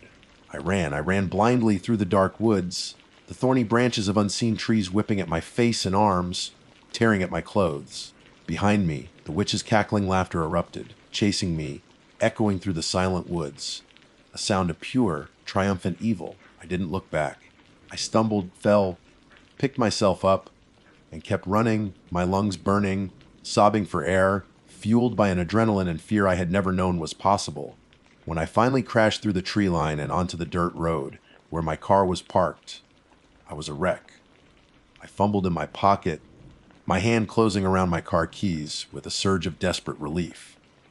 I threw myself into the driver's seat, locked the doors, and started the engine. I drove away without looking in the rearview mirror, tires spinning in the dirt, and didn't slow down until the asphalt was back under my wheels. I drove straight back to my university, 7 hours without stopping. I abandoned my car in a faculty lot, checked into the nearest anonymous motel, and lay there, shaking, for 2 days, unable to sleep or eat. My dissertation, my life's work, was over. I couldn't write about the Bell Witch as a historical curiosity or a clever hoax anymore, because I had met her. And I knew with every fiber of my being that she was real. The state of Tennessee is the only state in the Union to officially recognize a death as being caused by supernatural. It means the 1820 death of John Bell. I used to think that was a quaint, historical absurdity, a relic of a more superstitious time. Now I know it's the simple, terrifying truth. My name is Owen Blackwood, and for 47 years, these mountains have been the only church I've ever needed. The Appalachian Range, specifically the ancient, rolling hills of the Unakas in eastern Tennessee, is in my bloodline. My grandfather, a man as weathered and sturdy as the hickory trees he taught me to identify, first put a rifle in my hands when I was 7. My father taught me how to read the forest floor like it was a storybook. Every bent twig a sentence, every footprint a character, every disturbed patch of leaves a paragraph detailing who had passed by and why. I am not a city man who ventures into the wilderness for weekend sport. I am a part of this place. I know the crisp, metallic tang in the air that signals the first real frost of autumn. I can distinguish the call of a Swainson's thrush from a hermit thrush from half a mile away. I can walk through the thickest rhododendron slicks without making a sound, a skill that took decades of patience to master. I am not bragging when I say this. I am stating facts to make a point. I am not a man who gets spooked. Fear, in the wild, is a tool. It sharpens your senses, keeps you from making a fatal mistake. Panic is the enemy, a blinding fog that gets you killed. In all my years, I have never once panicked. But what I found deep in that hollow, in a part of the Unaka Range that even the old-timers say has a heavy feeling to it, it didn't just scare me. It broke something fundamental inside me, shattering a lifetime of certainty and replacing it with a cold, gnawing dread that I fear will never leave. It began with the promise of a magnificent beast. For 3 days, I had been tracking a 10-point buck, a true monarch of the forest. I'd seen his signs, the impressive rubbings on young saplings, the deep, deliberate tracks pressed into the damp earth. This wasn't a young, careless animal. This was an old, wise buck, and the pursuit was a chess match between 2 seasoned opponents. The trail was difficult, leading me further and deeper than my usual hunting grounds, into a valley shadowed by sheer rock faces and choked with trees so old their branches were heavy with beards of moss. The first thing I noticed was the silence. It wasn't the normal, peaceful quiet of the deep woods. This was an absolute, unnatural void of sound. The constant chatter of squirrels had ceased. The birds were gone. Not a single chirp or flutter disturbed the air. The only sound was the soft whisper of my own boots on the leaf litter and the heavy thud of my own heart. A knot of unease began to tighten in my gut. Even in the deepest wilderness, there is life. There is sound. This felt like the entire forest was holding its breath, waiting for something terrible to pass. I pushed forward, my rifle held at a low ready, my senses screaming that something was profoundly wrong. The trail led me around a massive outcrop of dark, weeping rock and into a small, secluded clearing. And that's where I found him. The 10-point buck lay on his side, in the center of the clearing, his magnificent antlers catching the dappled sunlight. He was positioned almost peacefully, as if he had simply laid down for a nap, but the metallic, coppery smell of blood was thick and cloying in the still air. I approached cautiously, scanning the trees. A wolf pack, a cougar. No, the scene was too clean, too orderly. As I drew closer, the full horror of the scene slammed into me. There was a single wound on the buck's abdomen. It wasn't a tear or a gash from a predator's claws. It was a perfect, smooth, edged circle, no wider than a silver dollar, that went deep into its body. The edges were so precise, so clean they looked as if they had been made by a surgeon's tool, or perhaps cored out like an apple. There were no other marks on the deer. No sign of a struggle, no ripped hide, no frantic thrashing of the ground. Just that one impossibly precise wound. I knelt, my breath catching in my throat. Through the hole, I could see the glistening cavity within. His liver was gone. Expertly, surgically excised from his body, a wave of cold dread, wholly separate from the autumn chill, washed over me. This was no animal kill. I've seen what bears and wolves do. It's a maelstrom of violence, of torn flesh and scattered entrails. This was an execution. A harvest. My eyes darted around the clearing, and the dread intensified. A few yards from the buck lay a doe, and just beyond her another.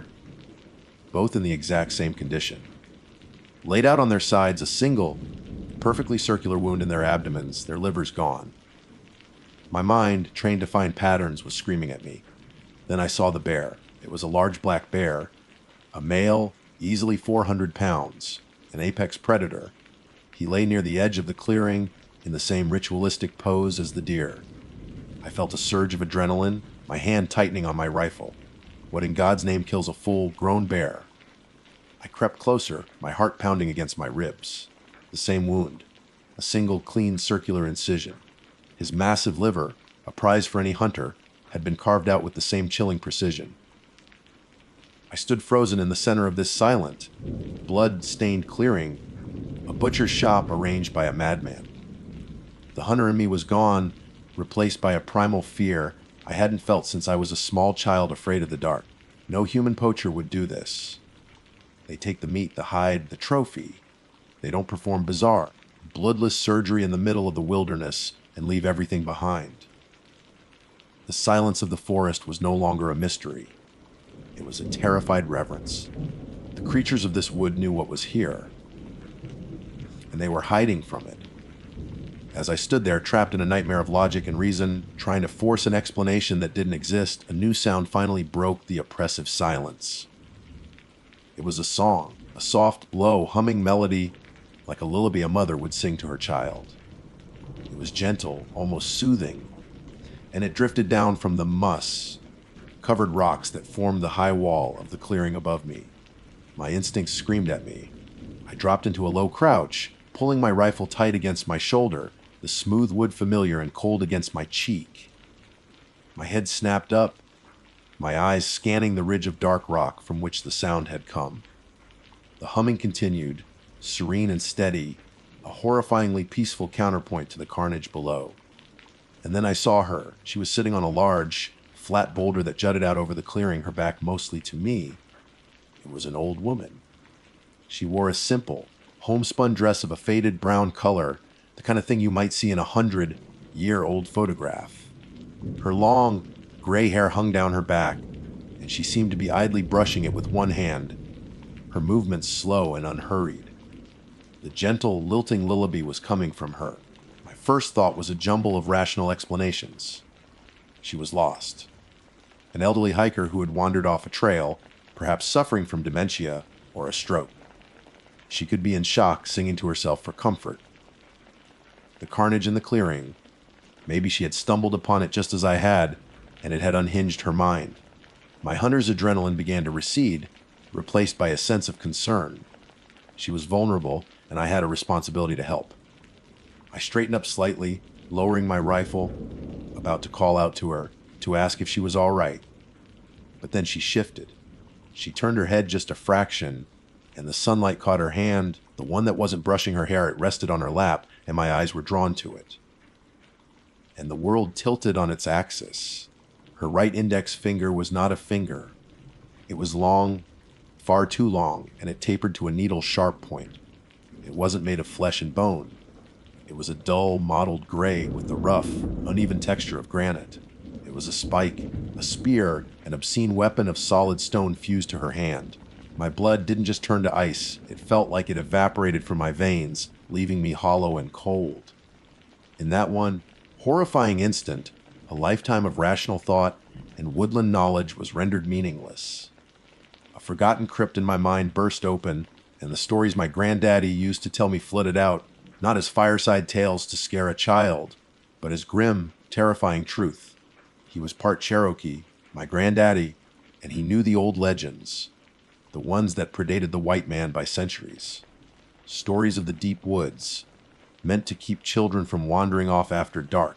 He spoke of a creature, a witch, a shapeshifter so ancient and powerful she was more a force of nature than a living thing. A creature named Lunta, whose skin was like stone, impervious to arrows and knives. A creature who could take the form of a beloved grandmother to lure you close. A creature with a spear for a finger, which she used to pierce the bellies of her victims, especially children, to steal their livers, her favorite food. Spearfinger. The name echoed in the silent chambers of my skull. It was a name I hadn't thought of in 40 years, a boogeyman from childhood. But standing in that silent, blood-soaked clearing, staring at the impossible sight of that stone finger, I knew. The circular wounds on the animals, the missing livers, it wasn't a story. It was a field report. As if she had heard the name in my mind, she stopped humming. The silence that rushed back in was heavier, more menacing than before. She stood up, her movements fluid and unnervingly graceful for someone who looked so ancient. She began to walk down the natural stone steps of the rock face, making her way toward the clearing, toward the dead animals, toward me. Her eyes were fixed on me now, and they were like chips of obsidian, devoid of warmth or light. I didn't move. Every instinct, every fiber of my being that had been honed by decades in these mountains, screamed at me. But it wasn't the familiar command to fight or to stand my ground. It was a single, primal word: pray. I was the hunter, the master of this domain, but in the space of a single heartbeat, the roles had been violently reversed. My rifle felt like a child's toy in my hands. How do you shoot a creature whose very skin is made of granite? The stories said a bullet would just spark against her and fall to the ground. Slowly, deliberately, I began to back away. Not a retreat, but a desperate attempt to vanish.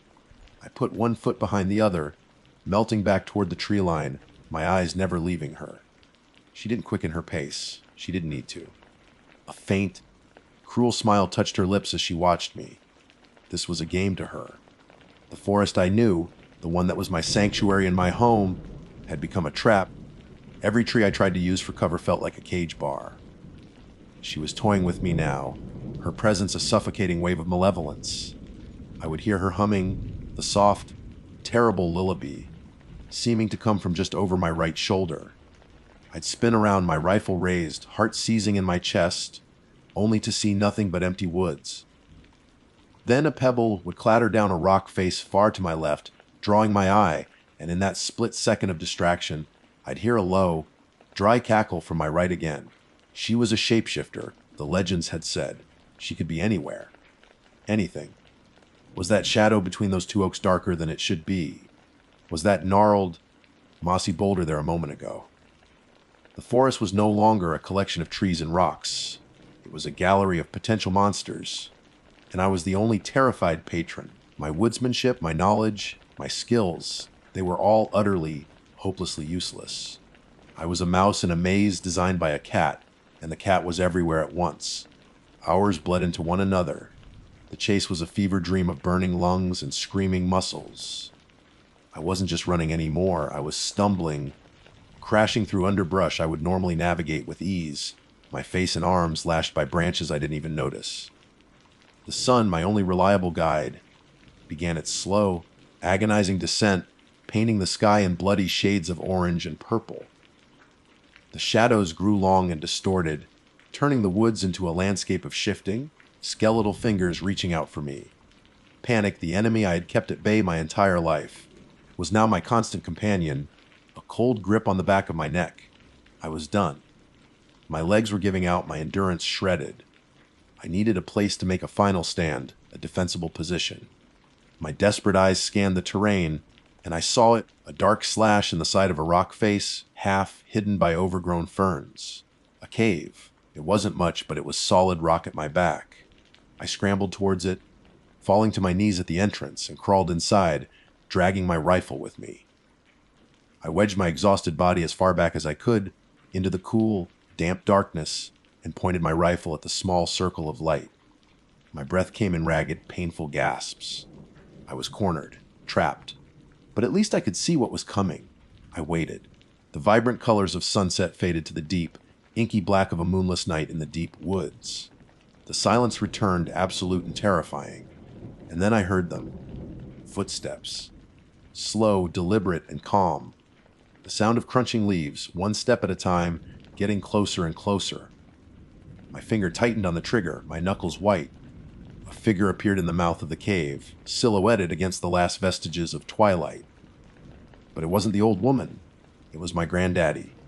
He stood there, not as a hazy memory, but solid and real, looking exactly as he had the day he died 20 years ago.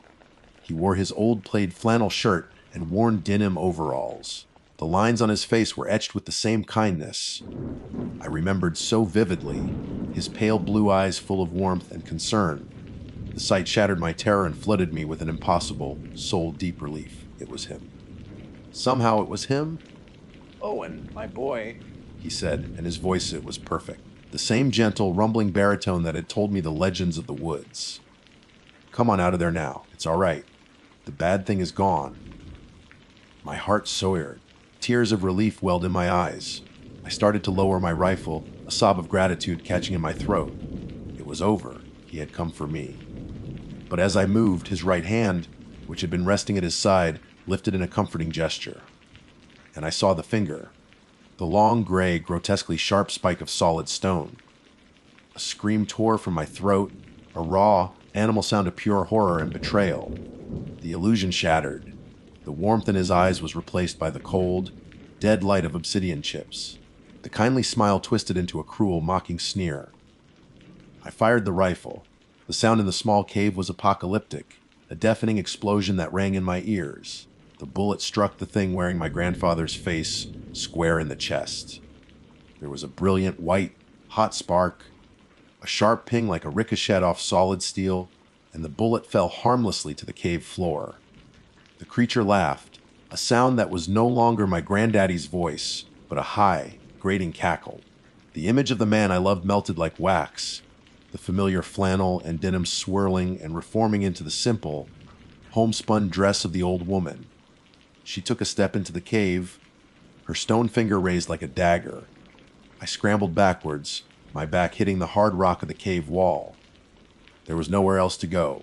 My hands scrabbled frantically in the dirt and loose rock, searching for anything, a weapon, a miracle. My fingers closed around a stone. But it wasn't cold, it was smooth, and it was pulsing with a strange rhythmic warmth, like a living, beating heart. In that instant, with the monster lunging towards me, my granddaddy's voice echoed in my memory, telling the end of the legend. She's a tricky one, Owen. Powerful. But she made one mistake.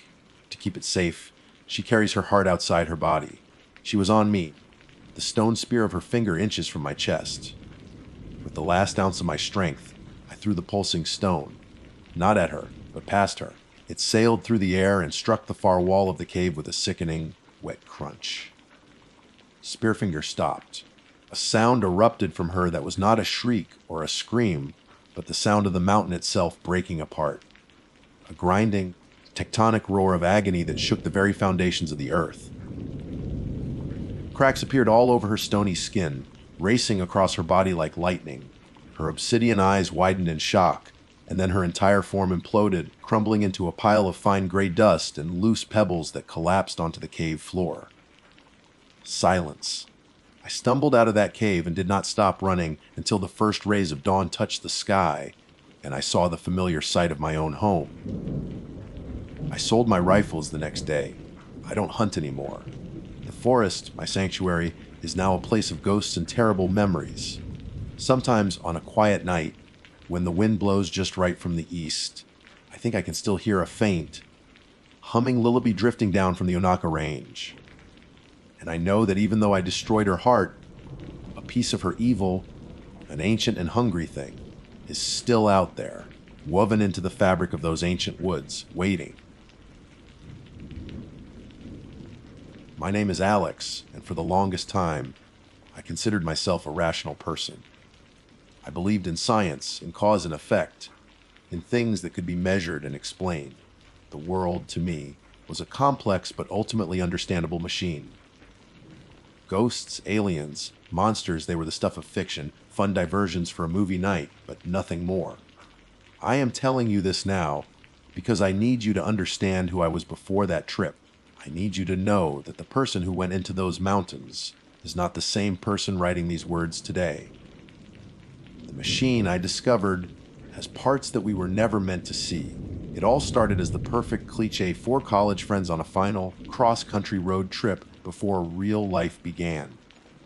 It was August, thick with the heat and humidity that clings to everything on the East Coast. We were driving west with no real plan, just a vague notion of reaching California before our meager savings ran out. My car, a beat-up but reliable sedan, was crammed with camping gear, junk food, and the kind of unshakable optimism that only comes from being young and gloriously naive. There was Jake, the designated driver in our group's chaotic engine. He had a deep love for what he called weird Americana, roadside attractions, local legends, and historical oddities. He was the one with the dog, eared Atlas in his lap, constantly looking for detours that would take us off the interstate and onto the winding back roads of the country.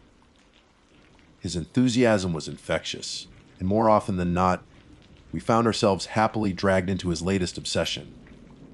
It was Jake's idea to take this trip, his argument being it was our last chance to see the real America before we were all chained to desks.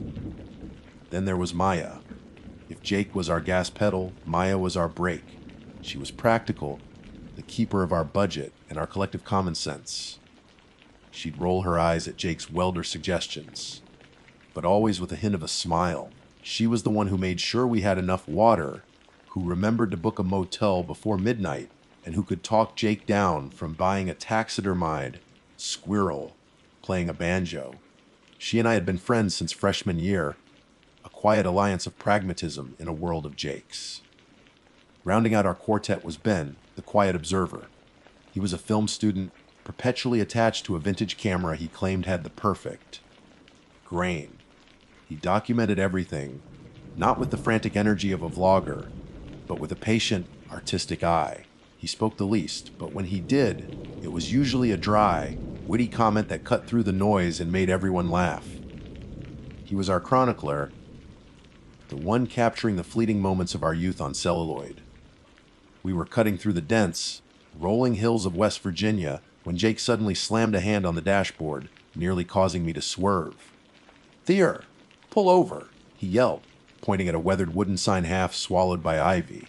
In hand-painted, slightly crooked letters, it read TTF Laudabiodes Mostamium as Suton and WV. Oh no. Maya groaned from the back seat. "Jake, we are not stopping to see some fake monster. It's not fake! It's a cornerstone of American cryptozoology." Jake insisted, his eyes wide with genuine excitement. "It'll be hilarious." A cultural experience! Alex, back me up. I glanced in the rearview mirror. Ben just shrugged, raising his camera to his eye to frame the sign. I sighed. We were already behind schedule, but the idea was admittedly amusing. It was exactly the kind of kitschy, ridiculous stop that this trip was all about. "All right, fine," I said, turning the wheel. "But we're only staying for an hour." The museum was a tiny, charmingly strange building nestled in the small town of Sutton. It was less a museum and more like a curated hoard from someone's attic. The air inside smelled of dust and old paper. The walls were covered with yellowed newspaper clippings, grainy photographs, and hand-drawn diagrams of the creature. We moved through the single room, a mixture of fascination and ironic detachment on our faces. We absorbed the story piece by piece. On a September evening in 1952, a group of local kids saw a brilliant, pulsing red light streak across the sky and appear to crash on a nearby farm. They ran to tell their mother, Kathleen May, and together, accompanied by a 17-year-old National Guardsman named Eugene Lemon and a few other children, they set off to investigate. The story, as told by the clippings, became more unnerving with each detail.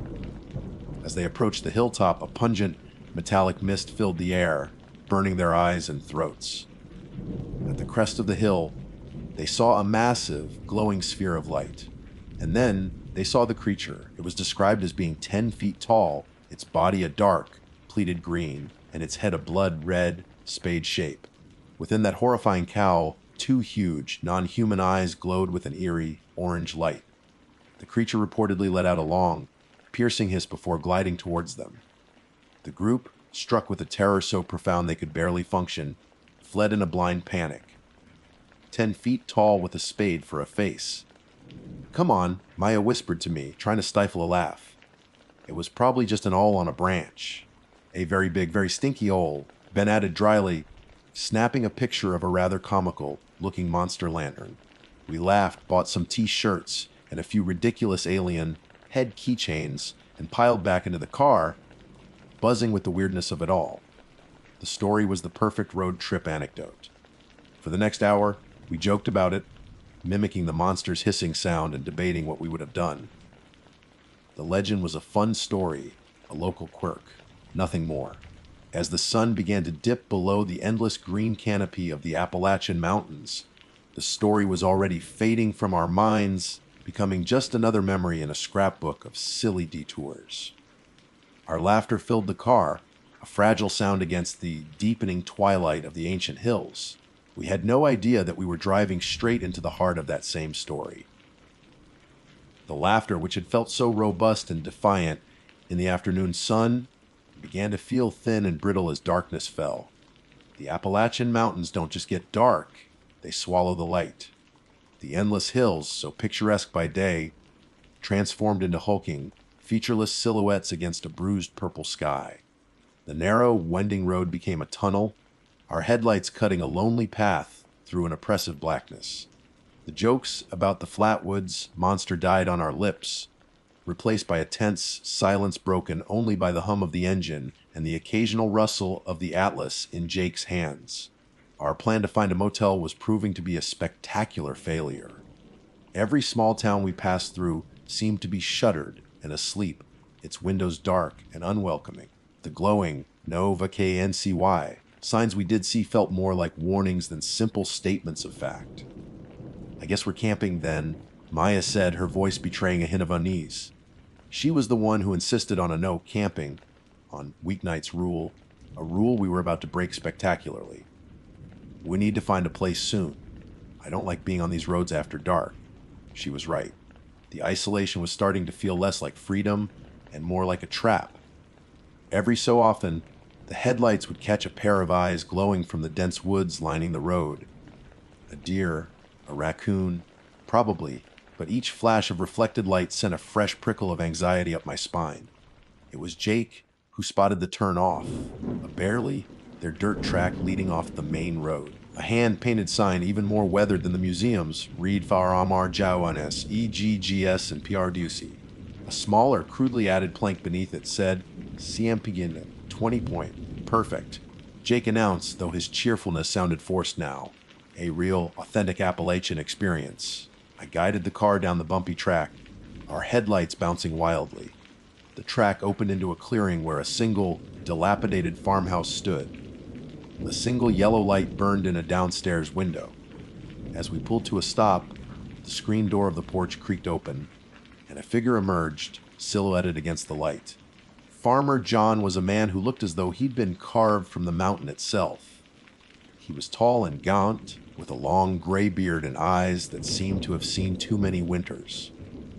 He held a lit lantern, though the porch light was on, which cast strange, dancing shadows across his deeply lined face. "Lost?" he asked, his voice a low, gravelly rumble. "Not at all," I said, trying to sound confident as I stepped out of the car. "We saw your sign for camping. We were hoping we could pitch our tents for the night." He squinted at us, his gaze lingering on each of our faces for a moment too long. $20, he said, not unkindly. "You can set up in the far field by the edge of the woods. Just stay out of the woods themselves. Not safe for city folk at night." He didn't elaborate, and his tone discouraged questions. We paid him, and he gestured with his lantern towards a large, mown field that bordered a dense wall of trees on a rising hill. "Just don't make too much racket," he added as he turned to go back inside, "and keep your fire small." The field was perfect, flat and open under a brilliant, star-dusted sky. The air was cool and crisp, a welcome relief from the day's humidity.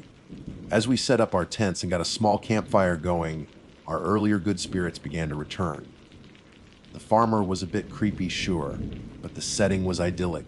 We broke out some beers and hot dogs, and soon the familiar rhythm of our friendship reasserted itself. Ben took photos of the fire, the long exposure turning the sparks into magical orange streaks. We told stories, our voices low in the vast quiet of the countryside. The unnerving darkness that had pressed in on us, in the car now felt distant, held at bay by the small, friendly circle of our firelight. We were laughing at some stupid story from freshman year when Jake, who was lying on his back looking at the sky, suddenly sat bolt upright. "Whoa," he breathed, pointing a shaking finger upwards. "Look at that!" We all looked. It was a meteor, a brilliant pinprick of light, tearing a fiery gash across the inky blackness, but it was behaving strangely. Instead of burning out into nothing, it seemed to be getting closer, growing larger, and its light wasn't the white, hot fire of a typical shooting star. It was pulsing a deep, rhythmic, blood-red glow. An electric silence fell over our group. We watched, transfixed, as the object arsed silently over our heads. It wasn't streaking anymore, it was descending, falling with an unnerving purpose. It passed over the field and disappeared behind the tree line on the hill behind us. A few seconds later, a dull, soft whump sound reached us, a sound that seemed to be felt as much as heard, like a deep bass note that vibrated through the soles of our shoes. "No way," Maya whispered, her voice barely audible. Her face, illuminated by the campfire, was pale. That was just like the story. The comfortable bubble of our campsite was gone, popped by that single, impossible event. The night air suddenly felt colder. The woods, which had been a beautiful, natural backdrop, now seemed menacing, a dark curtain hiding a terrible secret. Every rational thought in my head screamed that it was a coincidence. A spectacular, once in a lifetime astronomical event, nothing more. But the pull of the story from the museum, the story we had been laughing about just hours before, was too magnetic, too terrifyingly immediate. The pulsing red light, the crash on a nearby hill. "We have to go look," Jake said, his voice a mixture of terror and awe. "Are you insane?" Maya shot back, her practical nature warring with the shock on her face. No. "We are staying right here. The farmer said to stay out of the woods." "Maya, that was not a meteor," Ben said quietly, his camera forgotten by his side. "Meteors don't pulse, and they don't go whoomp." A horrible, thrilling energy coursed through me. I was terrified, more scared than I had ever been in my life, but another part of me, the foolish, reckless, adventurous part, felt an undeniable pull. We were standing on the edge of something impossible. How could we not look? How could we spend the rest of our lives wondering? "He's right," I said, my voice shaky but firm. "We have to. We'll stick together. We'll just go to the edge and see." Common sense had officially left the building, chased away by a potent cocktail of fear and morbid curiosity. Grabbing our flashlights, their beams seeming pitifully weak against the immense darkness, we left the safety of our fire and walked towards the wall of trees. Each step into the tall, damp grass felt like a step into another world, a world where the silly stories from a roadside museum were real. The farmer's warning echoed in my mind, but it was too late. We were already on our way to investigate the impossible. The moment we stepped under the canopy of trees, the world changed. The open, starlit sky was gone, replaced by a tangled ceiling of black leaves. The air, which had been cool and crisp in the field, became instantly heavy, humid, and still. Our flashlight beams seemed to be absorbed by the oppressive darkness, illuminating only small, trembling circles of damp earth and twisted roots in front of us. The friendly sounds of the campfire and the crickets vanished, leaving a silence so profound it felt like a pressure against my eardrums. All I could hear was the frantic pounding of my own heart, the snapping of twigs under our hesitant feet, and the ragged, shallow breaths of my friends. We moved forward, drawn by a force we couldn't name, and then we smelled it. It was the first clue that something was deeply, fundamentally wrong. The scent hit us all at once, a thick, nauseating wave that made my stomach churn and my eyes water. It was an impossible smell, a chemical cocktail from a nightmare. There was the acrid stench of burning electrical wires, a sharp, metallic odor like superheated steel, and underneath it all, a foul, sulfuric rot like a billion spoiled eggs. It was the smell of something utterly alien to the natural world. I'm going to be sick. Maya gagged, pulling the collar of her shirt over her nose. Jake, who had been leading the way, stopped. Do you see that? He whispered, his voice trembling. Through the dense tangle of trees ahead, we could see it. A faint, pulsing red glow, just as we'd seen from the field. It painted the tree trunks in ghostly, rhythmic waves of crimson light. With every pulse, the shadows around us seemed to deepen and wreathe, taking on monstrous shapes. Steam, thick and white, drifted through the air, clinging to the low-hanging branches like ghostly cobwebs. We were getting closer. My mind was screaming at me to turn back, to run, to listen to the farmer, to listen to the primal instinct for survival that was now shrieking in my soul. But my legs kept moving as if piloted by some other, more foolish will. We broke through a final line of thorny bushes and stumbled into the edge of a small, bowl-shaped clearing. The source of the light and the horrible smell was in the center. It was a large black object half buried in the churned-up earth. It was not a rock. Its shape was wrong, asymmetrical, non-geometrical, with smooth, curved surfaces that seemed to absorb the light even as the angry red glow pulsed from deep within it. The impact had shattered several trees and scorched the ground black in a perfect circle around it.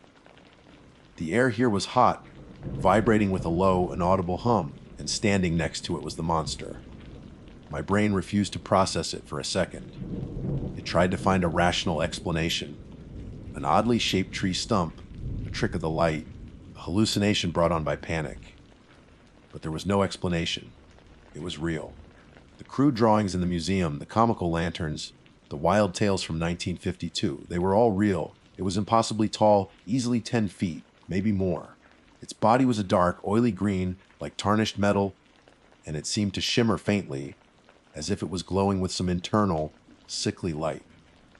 It was clad in something that looked like a dark, pleated skirt or tunic made of the same metallic material, hanging strangely in the humid air. Its arms were long and spindly, ending in gnarled, three-pronged claws that looked both delicate and deadly. But it was the head that shattered my sanity. The blood-red, spade-shaped cowl was exactly as described, a horrifying, sharp-edged hood that defied all biological reason. And from the deep shadow within that cowl, two enormous, circular eyes glowed with the intensity of burning coals. They were a terrifying, luminous orange, and they were staring directly at us. There was no mouth, no nose, no discernible features beyond those ghastly, hypnotic eyes. As it slowly turned its head to fix its gaze on us, I felt something wash over me that was worse than fear. It was a psychic wave of pure, unadulterated wrongness. It was a feeling of complete and utter alienness, a powerful, silent broadcast that screamed you do not belong here, you cannot comprehend what you see. It was the feeling a microbe might have if it suddenly became aware of the scientists staring down at it through a microscope. We were insignificant. We were contaminants. We didn't scream. We couldn't. The terror was a physical thing, a solid weight that crushed the air from our lungs and froze the muscles in our bodies. We were statues in the pulsing red light. Our flashlights dropped to the ground, our faces masked of pure, catatonic horror. Ben's camera hung uselessly from his neck. Maya's hands were clamped over her mouth, her eyes wide and overflowing with silent tears. Jake just stood there, his mouth agape, his face a ghostly white. The creature raised one of its long, clawed hands. It wasn't a threatening gesture. It felt more like a surgeon observing a specimen. Then, a sound emerged from it, though its head remained featureless. It was a long, drawn-out, high-pitched hiss, a sound like steam escaping a cracked boiler, yet it vibrated in my bones and rattled my teeth. That sound was the key that unlocked our paralysis. The spell was broken, and the dam of our terror burst. There was no discussion, no plan. There was only flight. We turned and ran, a singular entity of panic. We crashed through the undergrowth, blind and animalistic. Branches whipped our faces and tore at our clothes. Roots and thorns reached out to trip us, and I felt myself fall hard, the impact knocking the wind from my lungs. But the fear was stronger than the pain. I scrambled back to my feet, my hands bloody, and kept running, propelled by the image of those glowing orange eyes burned onto the inside of my eyelids. We burst out of the woods and into the field, the familiar sight of our tents and the dying embers of our campfire offering no comfort. We didn't stop. We ran past our campsite, past our belongings, past everything. We reached the car, fumbling with the doors in our haste, and threw ourselves inside. I jammed the key in the ignition, my hands shaking so badly it took 3 tries. The engine roared to life, and I slammed the car into reverse, spitting gravel as we fishtailed onto the dirt track. I didn't care about the farmer or the noise. I floored it, and we sped away into the night, leaving our tents, our gear, and a significant portion of our sanity behind in that quiet West Virginia field. We drove all night, not speaking, not even looking at each other. There was nothing to say. We drove until the sun came up, until we had crossed a state line, until the horrifying green hills of West Virginia were far behind us. We never told anyone. Who would believe us? They'd say we were tired, that we let the kitschy museum get into our heads. They'd say we imagined it. But the 4 of us know what we saw. It wasn't a legend. It wasn't a story. It was an intelligent alien life form that, for one terrifying night, made a hilltop its temporary home. I don't know if it's still there, or if it ever decided to leave. But I know that every time I see a shooting star, I don't make a wish. I just feel a cold, creeping dread, and I spend the rest of the night looking over my shoulder, wondering if it's coming back. They call me Nomad on the trail. It's a name earned, not chosen, etched onto my identity by thousands of miles of solitary footfalls on packed earth. I'm a through hiker, one of the few who belong to the peculiar tribe of lunatics who attempt to conquer the entire Appalachian Trail in a single, grueling journey. This was my 3rd pilgrimage, a testament to an obsession I couldn't quite explain even to myself. But this time was different. This was my first attempt at a winter through hike. To say winter transforms the AT is a profound understatement. It's a complete rebirth into a different, more primal world. The trail in summer is a vibrant, flowing artery of life, a social highway humming with the chatter of fellow hikers, the kindness of strangers leaving, trail magic, coolers of soda and snacks at road crossings, and the general, unspoken camaraderie of a shared endeavor. In winter, that artery freezes. The trail becomes a ghost of itself. The friendly faces vanish. The trail magic is buried under snow, a distant memory of warmer times. What's left is a profound, almost crushing isolation that presses in on you from all sides. The mountains, stripped of their green finery, stand stark and beautiful, their skeletal forms silhouetted against a steel, gray sky. They are majestic, but they are also utterly, brutally unforgiving. There is no room for error. A twisted ankle isn't an inconvenience, it's a potential death sentence. And hunger is a constant, gnawing companion. It's a physical presence, cold knot in your stomach that never truly disappears, no matter how carefully you ration your supplies. I was deep in the northern section, fighting my way through the mountains of Maine, which many consider the most difficult part of the trail, even in ideal conditions. In the dead of winter, it was a special kind of hell. The snow was often waist deep, forcing me to break trail for hours on end, an exhausting process that felt like wading through cement. The wind was a physical assailant, a relentless force that clawed at any exposed skin and drove the cold deep into my bones. I hadn't seen another human soul in over a week, maybe 10 days. Time blurs out there. My world had shrunk to the immediate, necessary tasks: navigate, eat, stay warm, sleep, repeat. It was in this stark, empty world that I saw the tracks. The sight was so unexpected it stopped me dead. A single set of footprints clumsily punched into the deep snow. They weren't snowshoe tracks, which was the first red flag. No one in their right mind would be out here without them. These were just boot prints, and they led off the barely discernible trail toward a small, makeshift shelter half dug into a snowbank and crudely roofed with pine boughs. A mix of emotions warred within me: excitement at the prospect of human contact, a deep-seated caution born from experience, and a professional curiosity. Who was this person? What was their story? I followed the tracks, my trekking poles sinking softly into the powder. He was huddled inside the pathetic excuse for a shelter, shivering violently. He was a wreck. His face was gaunt, the skin pulled tight over his cheekbones and jaw, giving him a skull-like appearance. It was the gray, waxy color of impending frostbite. His beard was caked with frozen saliva, and his eyes, when they flickered up to meet mine, were wild with a terrifying, raw desperation I had only ever seen in starving animals. He looked to be on the very precipice of death, clinging to life by the thinnest of threads. His gaze immediately dropped from my face to the food pouch clipped to my hip. His focus was absolute, hypnotic. "Food," he croaked. The sound was a dry, rasping thing, the voice of a man who hadn't spoken or had a drop to drink in a long time. Please. Anything. My own supplies were critically low. I was days from the next potential resupply point, and I was rationing every last calorie with meticulous care. Every ounce of food was another hour of energy, another few hundred feet of elevation gained. The hiker's code is to always help someone in need, but the unforgiving logic of winter survival screamed at me to be selfish. To feed him was to starve myself. But I couldn't leave him. Looking at him, huddled and broken in his frozen tomb, I saw a reflection of my own vulnerability. Out here, we were all just a few bad decisions away from his state. With a sigh that plumed in the frigid air, I unclipped my pack and knelt. "Here," I said, breaking off a piece of my last protein bar. It felt like giving away a piece of my own body.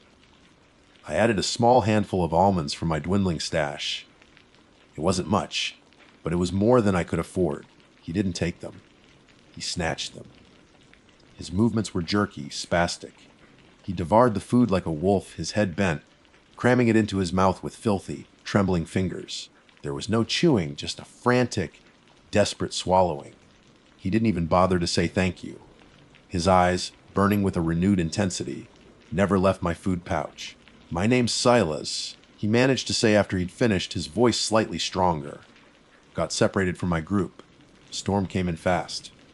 The story felt thin. A group would have gear. They'd have a plan. They wouldn't leave a man behind. "Where's your pack?" "Your gear?" I asked, my voice level. He just shook his head, a gesture that could have meant anything. "Lost it. Fell down a ravine."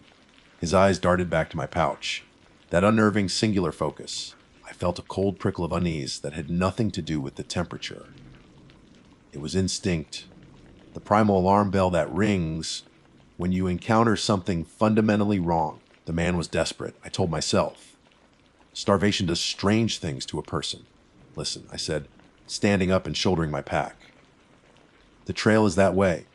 Follow my tracks south. In about 40 miles, you'll hit a road crossing. You can hitch a ride from there, get to a town." Silas just nodded, but his eyes weren't looking south. They were glued to my pack, to the source of the food. I turned and hiked on, the encounter leaving a sour, unsettled taste in my mouth. I couldn't shake the image of his eyes, not the desperation, but the cold, bottomless hunger I saw burning within them. I pushed the feeling away, blaming it on my own isolation, induced paranoia. The man was just another victim of the mountains. I had done my part. Now I had to save myself. 2 days passed. 2 days of the same relentless, soul-crushing routine. The memory of the strange encounter with Silas faded, replaced by the more immediate and pressing concerns of survival. The cold was a living entity, a predator that stalked me constantly, seeking any weakness in my layers of clothing, any moment of inattention. My hunger had evolved from a dull ache into a sharp, persistent pain. I thought about food constantly, fantasizing about elaborate meals, my mind conjuring the ghosts of flavors and textures. The world had become a binary of cold and hunger, a stark landscape of want. Despite the hardship, a sense of grim satisfaction propelled me forward. I was making good time, all things considered. The unease Silas had inspired was a distant flicker, easily dismissed as a product of my solitude. He was miles behind me now, surely on his way to safety, a problem resolved. The wilderness had a way of purging things. My focus was on the next ridge, the next sheltered spot to make camp, the next meager, frozen meal. On the evening of the second day, I found a relatively protected hollow, shielded from the biting wind by a thick stand of ancient, snow-laden firs. The sun was setting, painting the western sky in bruised shades of purple and orange. It was a beautiful, lonely sight. The silence was absolute, broken only by the rhythmic crunch of my boots in the snow and the sound of my own labored breathing. As twilight deepened, the woods took on a more menacing character. The trees became dark, watching figures, and every shadow seemed to hide a lurking presence. This is a common feeling for the solo hiker, a simple trick of the mind as fatigue and isolation set in. You learn to ignore it. I was in the process of setting up my small, single-person tent, my fingers clumsy and stiff with cold, when a flicker of movement at the edge of the clearing caught my eye. I froze, my heart giving a sudden, painful lurch. A figure was approaching through the snow-dusted trees. My first thought was relief, a wild hope that it was a ranger or another hiker. But as the figure drew closer, a cold, heavy dread settled in my gut. It was Silas. My mind reeled, struggling to process the impossibility of it. There was no way. I had been pushing hard for 2 days, covering at least 30 miles of brutal terrain. For him to have caught up to me, without snowshoes, without proper gear, was unthinkable. It wasn't just unlikely, it was a violation of the basic laws of physics and endurance. He would have had to have run nonstop for 48 hours. Silas, I called out, my voice tight and uncertain. How did you get here? He stopped at the edge of my campsite, about 20 feet away, and he looked wrong. Terribly wrong. He was still rail thin, but the gauntness had transformed into something grotesque. He seemed taller, somehow as if his limbs had been stretched on a rack. His clothes, the same tattered jacket and pants, hung off his elongated frame. His skin, visible at his neck and face, was no longer just pale. It was stretched so tightly over his facial structure that I could clearly see the underlying shape of his skull. It was a gray, translucent parchment, like the skin of a desiccated corpse, and his eyes. They were no longer desperate. They burned with a cold, black fire, 2 bottomless pits of malevolent intensity. The hunger was still there, but it was no longer the hunger of a starving man. It was the hunger of a predator. Hungry, he said. The word was not a plea this time. It was a low growl that seemed to vibrate in the frigid air, a statement of profound and absolute fact. So hungry. That's when I knew. The pieces clicked into place with horrifying clarity. The stories, the old, dark legends you pick up in hushed tones from grizzled locals in trail town bars, the whispers that have blood from Algonquian folklore into the mythology of these northern mountains. Stories of a thing born from the ultimate taboo. Stories of the Wendigo. It wasn't just a monster story told to scare children. It was a cautionary tale, a legend rooted in the grim reality of winter starvation. A spirit of insatiable greed and consumption, a creature of the cold and the night. It was said that a human who resorted to cannibalism to survive the deep winter, would become possessed by this spirit. Their hunger would become a supernatural force, an emptiness that could never be filled. The more it ate, the more it grew, and the more its hunger intensified. It was described as a towering, emaciated giant, 15 feet tall, with a body of stretched, gray skin over visible bones, and it was said to smell of rot and decay. Silas wasn't just a lost hiker anymore. He was becoming one. Or perhaps the transformation was already complete, and the creature I had met 2 days ago was simply the last vestige of the man, a lure to draw me in. The piece of protein bar I gave him hadn't saved him. It had only awakened the deeper, more monstrous appetite within. "I don't have any more food," I said, my voice a strained whisper. I began to back away slowly, my hand moving by pure instinct toward the ice axe strapped to my pack. He smiled, and it was the single most terrifying thing I have ever witnessed. It was not a human expression. His lips, thin and bloodless, pulled back from his teeth in a predatory snarl, and his teeth were wrong. They were long and yellowed, sharpened to cruel points. They were the teeth of a wolf, of a thing designed for tearing flesh. "Oh, yes you do," he hissed, the sound slithering through the silent woods. Then he lunged. He didn't run, he exploded into motion. He was impossibly, unnaturally fast, covering the 20 feet between us in the blink of an eye. I reacted on pure adrenaline, yanking the ice axe free and swinging it in a clumsy, desperate arc. He moved like smoke, like a shadow, and the sharp pick of the axe, which should have buried itself in his shoulder, merely glanced off his arm. It tore his sleeve, a loud, ripping sound in the stillness.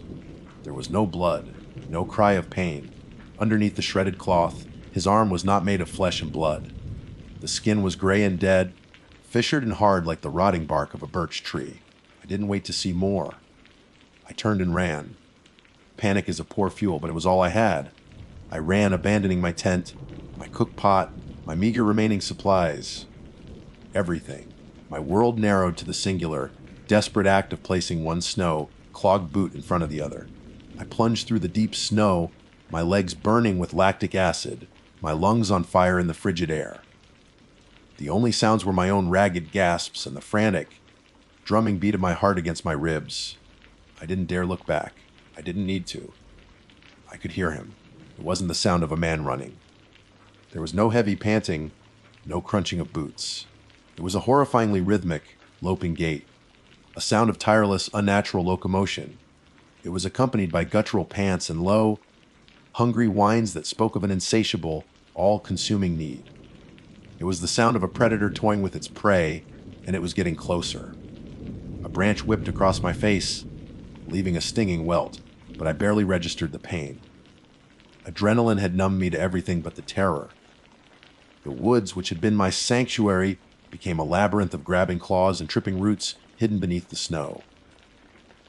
I stumbled, fell, and scrambled back to my feet, my gloves caked with snow, my body screaming in protest. Behind me, the loping sound was punctuated by a sharp crack as the creature snapped a sapling in two without breaking its stride. The sheer power in that sound sent a fresh wave of ice, cold fear through me. This wasn't a man. It was something that had shed all human frailty. I could smell it now. A foul, cloying stench that cut through the clean, cold air. It was the smell of rot and decay, of old meat and damp earth, the scent of the grave. It was gaining on me with an ease that was utterly demoralizing. My sprint had degraded into a clumsy, exhausting flounder. I knew, with a certainty that was as cold and hard as the ground beneath me, that I could not outrun it. My headlamp beam bounced wildly, illuminating a chaotic kaleidoscope of snow and dark tree trunks. I saw a dark line ahead, a sharp drop-off, a ravine. In my panic-addled state, a desperate, suicidal thought formed better the fall than the teeth. I veered towards it, pumping my arms, giving one last, final push. I could feel its presence right behind me, a palpable wave of cold and malice. I could hear a low, wet hiss, the sound of its sharp, wolf-like teeth snapping together just inches from my neck. Then the ground wasn't there anymore. I didn't so much fall as I was swallowed. I plunged into emptiness, my stomach lurching. I hit the steep, snowy incline of the ravine, and tumbled head over heels, a disorienting chaos of white and black. My descent was broken by a massive snowdrift at the bottom, the result of wind blowing snow over the edge for weeks. I plunged into it, and the world went silent and white. The impact knocked the wind out of me. I lay there, gasping, buried in a cocoon of suffocating powder. Snow filled my mouth and nose. For a moment, I thought I would simply suffocate there, in that cold, silent tomb. But the instinct to survive is a powerful, stubborn thing. I managed to clear a small air pocket around my face, spitting out snow, taking in a shuddering life, giving breath. And then I listened. Above me, on the lip of the ravine, the creature was searching. I heard it moving back and forth, sniffing the air. Then came a sound that will haunt my nightmares for the rest of my life. It was a cry of pure, frustrated hunger. It wasn't human or animal. It was a high-pitched, screeching wail that echoed through the silent, winter woods, a sound of pure, unadulterated greed that had been denied its prize. I heard it crashing through the undergrowth, its horrible loping gait receding into the distance, then returning, then fading again. I lay there for hours, half frozen and entombed in the snowdrift, too terrified to move. I listened as the creature's horrifying cries echoed through the mountains, growing fainter and fainter until they were finally swallowed by the immense, cold silence. Only when the first gray light of dawn began to filter through the snow did I dare to move. Crawling out of that drift was one of the hardest things I've ever done. My body was a mass of bruises, my muscles locked and frozen. The fear had subsided, replaced by a deep, bone-aching cold and the grim reality of my situation. I had no food, no shelter, and only a vague idea of which way was south. But I was alive, driven by a fear that was now more powerful than the cold or my own gnawing hunger. I stumbled my way south. It was a long, slow, agonizing journey, a death march. I don't remember much of it, just a blur of pain, cold, and a single-minded focus on putting one foot in front of the other. I made it to a ranger station a day later, or maybe two. I was half, dead from exposure and frostbite, barely coherent. I tried to tell them. I tried to explain about Silas, about his impossible speed, his inhuman eyes, about the Wendigo. They looked at me with pity. They saw a man who had cracked under the pressure of a winter through. A man suffering from hypothermia, induced delirium. They gave me warm blankets and hot food and told me I was lucky to be alive. They don't believe me. I know they don't. But I know what I saw. I saw what happens when the hunger of the wilderness gets inside a man and eats him from the inside out. I learned the hard way that in the deep, cold, empty woods of the north, sometimes the worst thing you can do for a starving man is to feed him. Because you might just remind him how much more there is to eat. My name is Sarah, and I've always considered myself the pragmatic one. My sister, Emily, 2 years my junior, is the dreamer, the one who operates on the deeply held belief that the world is inherently good and that people, at their core, are kind. It's a quality I've always admired and, if I'm being honest, felt fiercely protective of. It was this fundamental difference in our outlooks that set the stage for the week that nearly destroyed us. We had decided to tackle a 100-mile section of the Appalachian Trail in northern Georgia. For me, it was about the physical challenge, the disciplined push against my own limits.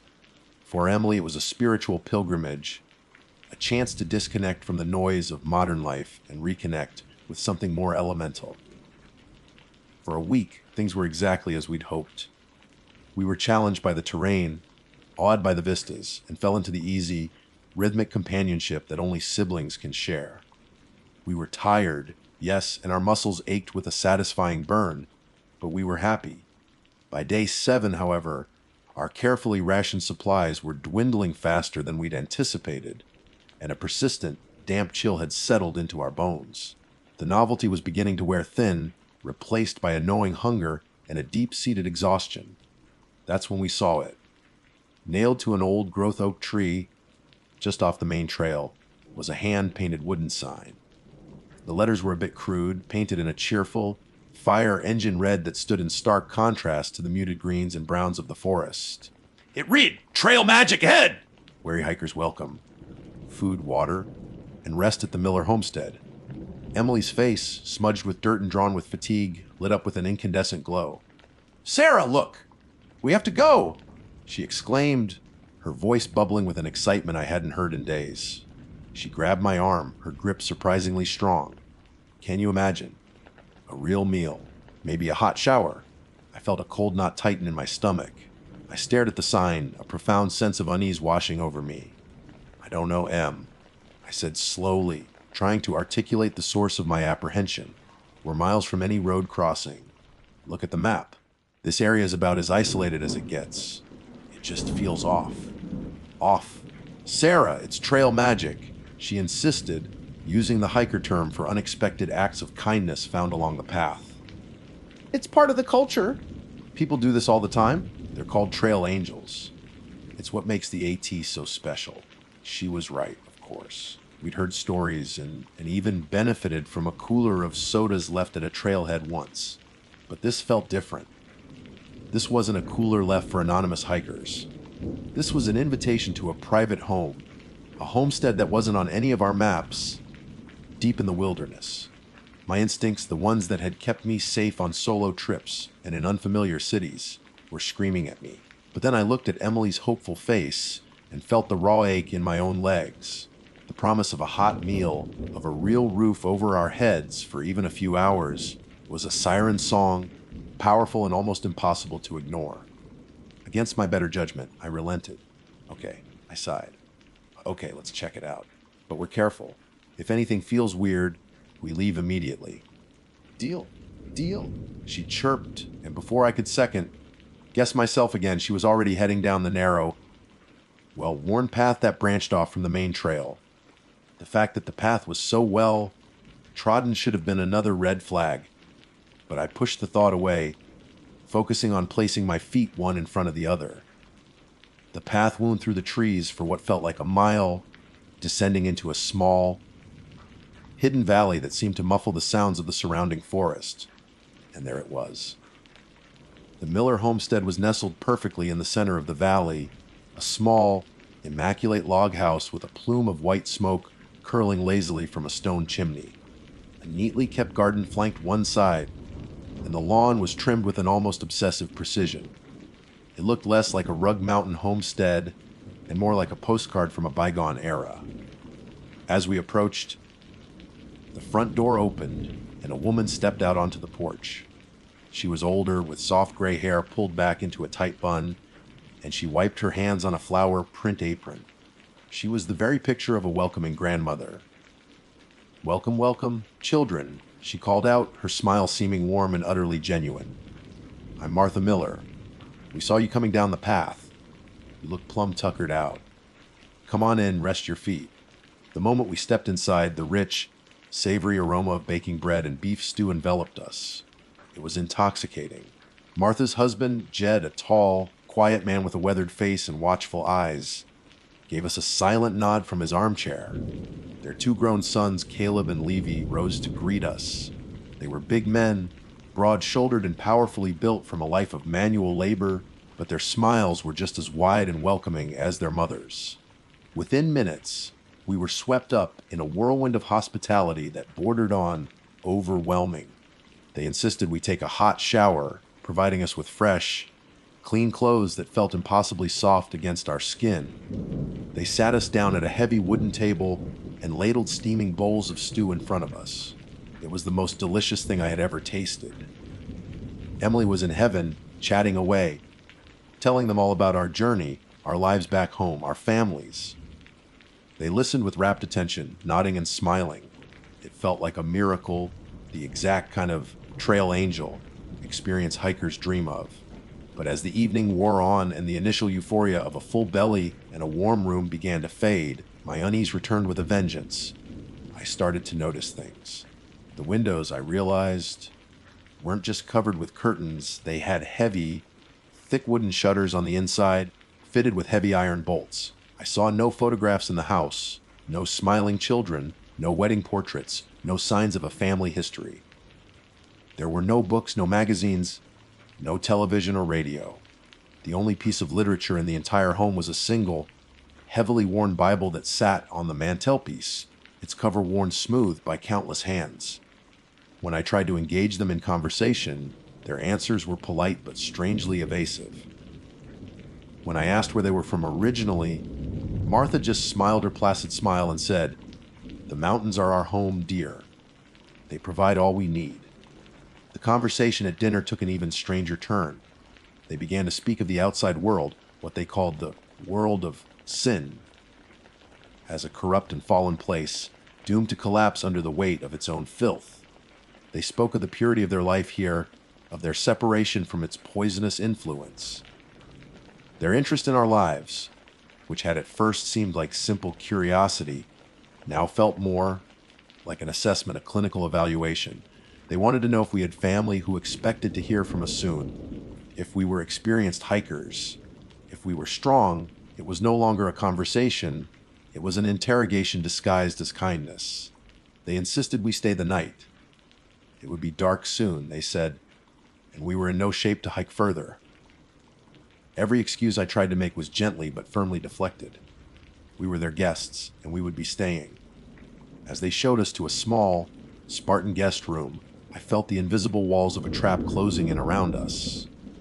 Emily, trusting as ever, was asleep almost before her head hit the pillow, but I lay awake in the suffocating silence, my heart hammering against my ribs. The kindness was a facade. The homestead was a prison. I had a gnawing, bone-deep certainty that something was deeply and terribly wrong. I crept out of bed, my mind racing. I had to know what was going on. Slipping out of our room, I saw a faint sliver of light coming from under the door of the large barn outside. My blood ran cold, but I knew I had to see. I had to see what was in that barn. Every rational thought screamed at me to go back to the room, bolt the flimsy door, and pray for morning, but a more primal instinct had taken over. It was the instinct that told me knowing the truth, no matter how terrible, was better than cowering in the dark. It was the instinct to protect my sister, who was sleeping soundly, blissfully unaware of the suffocating wrongness that had settled over this place. Slipping my worn hiking boots on, I eased the guest room door open. The old hinges gave a low, agonizing groan that seemed to echo through the silent house. I froze, my body rigid, listening for any sign that I had woken our hosts. Nothing. Only the rhythmic ticking of a grandfather clock in the main living area, each tick a hammer blow against my frayed nerves. I moved through the house like a ghost, my feet barely touching the wooden floorboards. The air was cold and smelled of wood smoke and something else, something metallic and vaguely sweet that I couldn't place. The front door was out of the question. The heavy bolt I'd seen earlier was securely in place. I crept to the back of the house, toward the kitchen. The back door was also bolted. My heart sank. We were locked in. But then I saw at a small, unlocked window above the kitchen sink, likely left open to air out the smell of the stew. It was small, but I was wary. Holding my breath, I cleared the counter of a few ceramic mugs, my hands shaking so badly I was afraid I'd drop them. I scrambled onto the countertop and painstakingly squeezed my way through the narrow opening, my shirt catching on the latch. For a moment I was stuck, suspended halfway between the cloying safety of the prison house and the terrifying uncertainty of the night. With a final, desperate wrench, I tumbled out into the wet grass, landing with a soft thud. I was out. But I wasn't free. The barn loomed before me, a dark, monolithic shape against the moonless sky. The sliver of light I'd seen from the guest room was a faint, flickering line at the base of the large sliding door. Crouching low, I scurried across the open yard, the damp ground soaking through the knees of my pants. As I got closer, I could hear the low murmur of voices from within. Male voices. Jed, Caleb, and Levi. I pressed myself flat against the rough, splintery wood of the barn wall, my ear close to a crack near the door. The wood was cold and damp. The metallic smell was stronger here, mixed with the familiar sense of hay and livestock, but it was tainted sickly. I shifted, trying to find a better vantage point, and my foot landed on something soft. I looked down. It was a woman's hiking boot, a high-end model lying on its side in the mud. It wasn't Emily's, and it certainly wasn't mine. My blood ran cold. I found a larger crack in the wooden wall, a place where a plank had warped, and peered through. The scene inside burned itself into my memory. The barn was lit by a single, swaying lantern. Jed and his sons weren't tending to animals. They were standing around a large wooden table. On it, spread out like a macabre feast, was an entire set of hiking gear. A high-end Osprey backpack, a pair of Lecky trekking poles, a vibrant pink rain jacket. None of it belonged to us. Caleb was meticulously scrubbing the sole of a hiking boot, the mate to the one I just found outside. Using a stiff brush and a bucket of water that had turned a murky reddish brown, Levi was wiping down the aluminum poles, his movements practiced and efficient. Jed stood over them, arms crossed, a look of grim satisfaction on his face. "The gear is still in good shape," he said, his voice a low rumble. "This one will fetch a good price at the market down in town." She was a fighter, this one. Caleb grunted, not looking up from his work. Not like the boy last spring. He practically begged to be shown the way. My breath hitched in my throat. I felt a wave of nausea so powerful I had to clamp a hand over my mouth to stifle a gasp. They weren't just cleaning gear. They were erasing a person. Then Jed's voice dropped, and he spoke the words that would haunt my nightmares for the rest of my life. "The mountains have provided once again," he said, and the way he said it was with the reverence of a prayer. "The new ones, the sisters, they are healthy. Strong stock. Martha says the trusting one will be easy to turn to our ways. The other one, the watcher, she might be more difficult. But the Lord will guide us. They will make a fine addition to the family. We have been blessed." The world tilted on its axis. We weren't guests. We were a harvest. We were a provision. This family, this sick, isolated, fanatical clan didn't see us as people. We were resources to be absorbed, assimilated, or if we resisted, eliminated and sold for parts. The trail magic sign wasn't an act of kindness. It was the lure on a hook, dangling in the path of wary, unsuspecting hikers. We had walked willingly into a spider's web, seduced by the promise of a hot meal and a soft bed. The hospitality wasn't a gift, it was an investment. I stumbled back from the wall, my mind screaming. I had to get back to Emily. I had to get us out. The trip back to the kitchen window was a blur of pure, unadulterated terror. Every shadow was a monster. Every rustle of leaves was Jed or his sons coming for me. I scrambled back through the window, somehow managing to do it without making a sound, and fled back to our room. I shook Emily awake, my hand clamped over her mouth before she could cry out. Em, wake up. I whispered, my voice a raw, shaking hiss. "Wake up! We have to leave. Now." Her eyes fluttered open, wide with confusion and sleep. "Sarah, what is it? What's wrong? There's no time to explain," I urged, pulling her out of bed. "They're not who they say they are. This is a trap. We are in terrible, terrible danger." Trusting as she was, Emily saw the stark terror etched on my face and didn't argue. She simply nodded, her own eyes now wide with fear.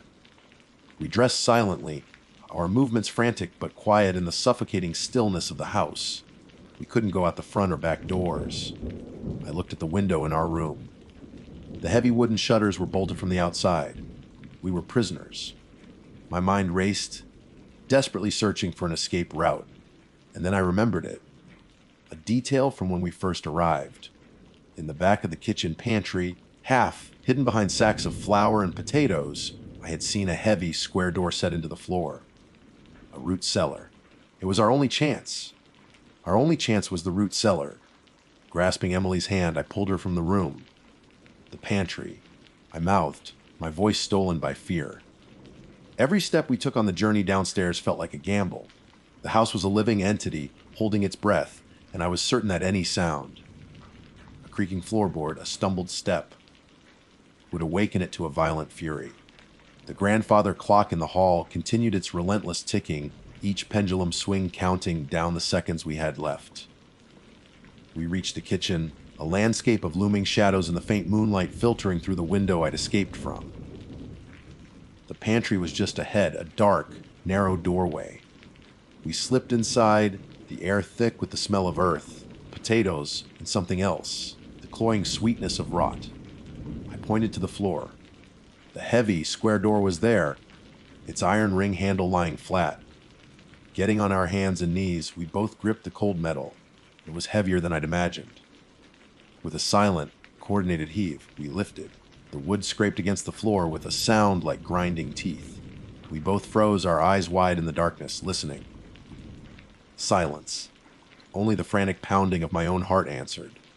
Lifting the door just enough to slip through, a wave of musty, damp air washed over us, a cold breath from a tomb. I went first, my feet finding the rungs of a rickety wooden ladder. The darkness below was absolute. "Come on," I whispered up to Emily, my voice trembling. She followed, her movements clumsy with terror. We pulled the heavy door shut above us, plunging ourselves into a blackness so complete it felt like a physical weight. For a moment, we just stood there, huddled together, our ragged breaths the only sound in the universe. I fumbled in my pocket for the small keychain flashlight I always carried. Its beam was weak, but it cut a small, shaky circle into the oppressive dark. We were in a small, stone-walled cellar lined with shelves of preserved vegetables and fruits in glass jars. Hundreds of them, their contents pale and distorted, looked like specimens in a mad scientist's laboratory. But that wasn't what held our attention. In the back of the cellar, behind a stack of old wooden crates, was the reason for this secret room. It was a mountain of gear. Dozens and dozens of hiking packs in all shapes, sizes, and colors were piled in a heap that reached the ceiling. There were expensive, technical packs and simple day packs. Some looked brand new, their fabrics still stiff and vibrant. Others were old, weathered, and stained, testament to long journeys cut short. We saw boots, piles of them, of all sizes. Trekking poles were stacked like firewood. It was a graveyard of hikers. Each item was a silent scream, a ghost of a person who had followed that trail magic sign and never left. Emily let out a choked sob, and I squeezed her hand, trying to anchor her, to anchor myself. Poking out from one of the packs was a spiral-bound notebook. My hands shaking, I picked it up. It was a trail journal. The last entry, dated 6 months prior. Read day 12. Unbelievable luck. Ran into some trail angels, the Millers. Such kind people. They've offered us a hot meal and a bed for the night. My faith in humanity is restored. My stomach lurched. We weren't the first. We weren't even the 10th. We were just the latest. Panic threatened to swallow me whole, but I fought it back. We had to get out. I swept the weak beam of my flashlight along the stone walls, searching for any other exit. And then I saw it. At the back of the cellar, half hidden by grime and a curtain of spider webs, was a small, square window at ground level, barred with rusted iron. It was our only hope. We scrambled over the mountain of stolen lives, the crinkle of backpacks under our feet a horrifying sound. The window was small, maybe 1.5 feet wide. The wooden frame was soft with rot. "We have to break it," I said to Emily. We took turns kicking at it, throwing our shoulders against it. It wouldn't budge. The noise felt deafening in the small space. Suddenly, we heard a heavy thud from the floor above us. Footsteps. Shouting. "They're gone!" "Check the cellar!" It was Jed's voice. A surge of pure, primal adrenaline shot through me. We had no time. I grabbed the end of a broken trekking pole from the pile and used it as a lever, jamming it between the rusted bars and the rotten wood. "Help me!" I screamed at Emily. Together we put all our weight on it. There was a splintering crack, then another. With a final, desperate heave, a section of the frame gave way, tearing loose from the stone. We squeezed through the narrow opening, the rusted bars and splintered wood tearing at our clothes and skin, cutting us, but we barely felt it. We scrambled out into the cold night, emerging from the ground like creatures crawling from a grave. We didn't follow the path. We ran. We ran straight up the steep, wooded hillside behind the house, fighting our way through a tangled mess of undergrowth and thorns that ripped at our faces. We could hear the homestead erupt behind us. The back door slammed open. Lights flared to life. And then came the sound I had been dreading, the deep, vicious barking of dogs. They were coming for us. We ran all night, fueled by nothing but terror. We didn't dare look back. We just ran, climbing, stumbling, falling, and getting up again. The sounds of the barking and the shouts of the men pursued us for what felt like an eternity, sometimes seeming so close. I could feel their breath on my neck. We crashed through the forest, blind and frantic, until finally, as the first hint of gray dawn bled into the eastern sky, we stumbled out of the tree line and onto the cold, hard asphalt of a main road. We stood there panting, crying, covered in mud and blood, and flagged down the first car that came along. It was a state trooper. I don't know what he thought when he saw two hysterical, battered women emerge from the woods at sunrise, but he listened. We told him everything, the story tumbling out in a frantic, incoherent torrent. I don't know how much of it they believed, or what, if anything, they found when they went searching for the Miller homestead. We never got an official report. We never went back to find out. We left Georgia that day and never looked back. I learned something terrifying on that trip, a truth more dangerous than any bear or snake in the woods. The greatest monsters aren't the ones with claws and fangs. They're the ones with smiling faces and open arms. They're the people who take the very culture of kindness and trust that exists in a place like the trail, and they twist it, sharpening it into a weapon. They use your hope as the bait for their trap. And once you're caught, you realize the deepest, darkest part of the wilderness isn't in the mountains. It's in the heart of man. My name is Alex Thompson, and for the past 5 years, my office has been the vast, untamed wilderness of the Bitterroot National Forest. As a park ranger, I've always found a deep sense of peace in the isolation, a comfort in the rhythmic silence of the ancient woods that few people ever get to experience. I've tracked elk across snowy ridges, navigated by starlight through valleys shrouded in mist, and faced down my fair share of bears. I thought I understood the mountains. I thought I knew their secrets, their moods, and their boundaries. I was wrong. The mountains have secrets far older and darker than any map could ever show, and I stumbled upon one of them by accident. It all started last autumn during a routine 4-day patrol of the Grayback Range, a particularly rugged and seldom visited sector of the park. My task was simple: check the condition of the lesser, use trails after a series of early, violent storms, report any significant rock slides or fallen trees, and conduct a general wildlife survey. The first 2 days were uneventful, filled with the familiar hard work of hiking and the quiet solitude I cherished. The air was crisp with the scent of pine and damp earth, and the forest was a kaleidoscope of gold, red, and orange. It was beautiful, peaceful, and profoundly normal. The change came on the third morning. A massive landslide, far larger than I had anticipated, had completely obliterated a key section of the trail I was supposed to follow.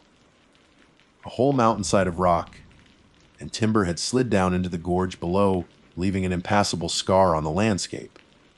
Consulting my map and GPS, I saw that backtracking would cost me a full day, potentially forcing me to radio for an extension of my patrol, which was something I preferred to avoid. The only other option was a detour through a dense, untrailed section of old-growth forest. It was rough terrain, but it would cut directly across to the trail on the other side of the gorge. I was experienced, well-equipped, and confident in my abilities. It seemed like a logical choice at the time. Pushing through that forest was like stepping into another world. The trees here were giants, their canopies so thick they blotted out most of the sun, casting the forest floor in a perpetual twilight.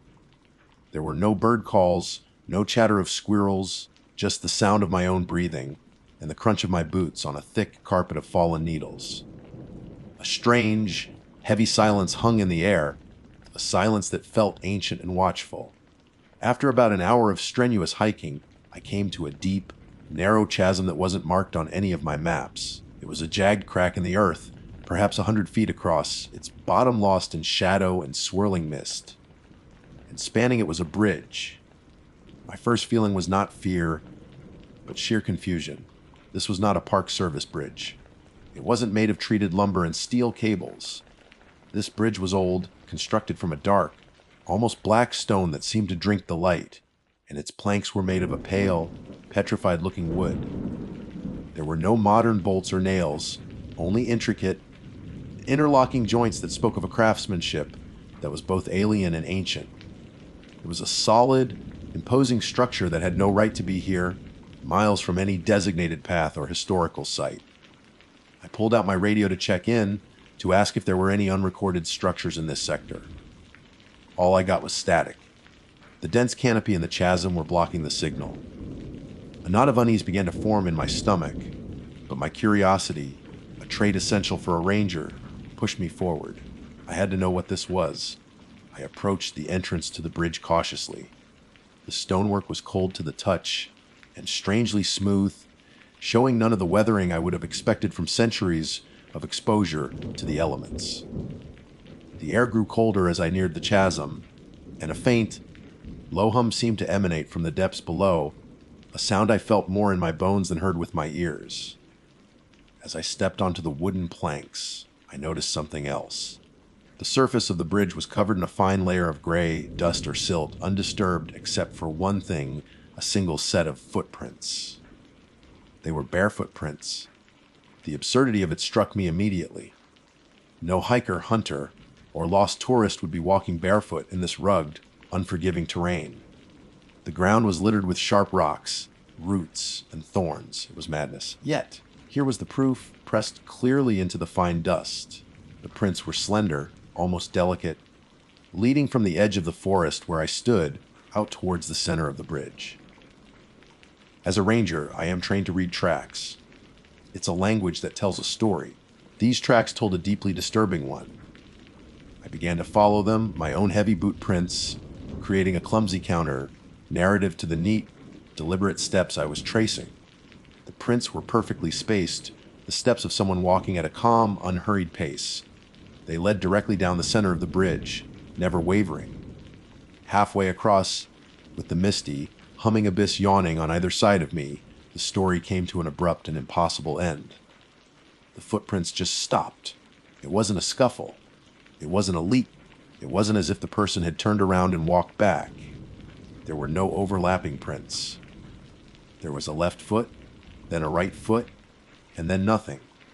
The next logical space where a left foot should have fallen was covered in a perfectly smooth, untouched layer of dust. I stared at that blank space for a full minute, my mind refusing to process what my eyes were seeing. My training kicked in, and I began to search for rational explanations. Did they jump? I looked over the side. The railings were waist high, made of the same cold, dark stone. There were no scuff marks, no handprints in the dust on the railing, nothing to indicate anyone had climbed over. Was there a rope? I scanned the sky above. Nothing but the dense canopy of the ancient trees on either side. Was this a prank? Who would come all this way, into one of the most remote parts of the forest, to create such a bizarre scene?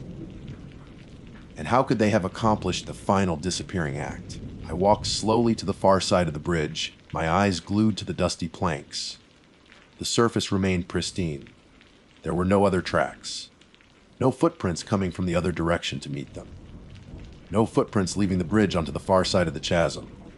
The trail was a one-way trip to nowhere.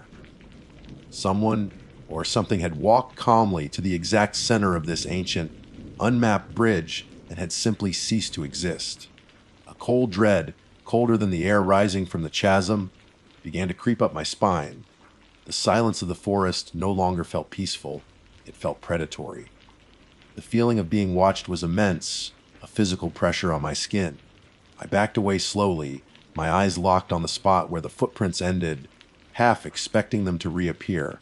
I didn't turn my back until my boots were firmly on the forest floor again.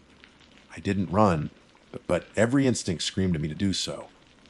I abandoned the detour, turned around, and began the long, arduous trek back the way I came, leaving the impossible bridge and its silent, terrifying mystery behind me in the twilight of the old-growth forest. I knew, with a certainty that chilled me to my core, that I had stumbled into a place that operated by a different set of rules, and I had no desire to learn them.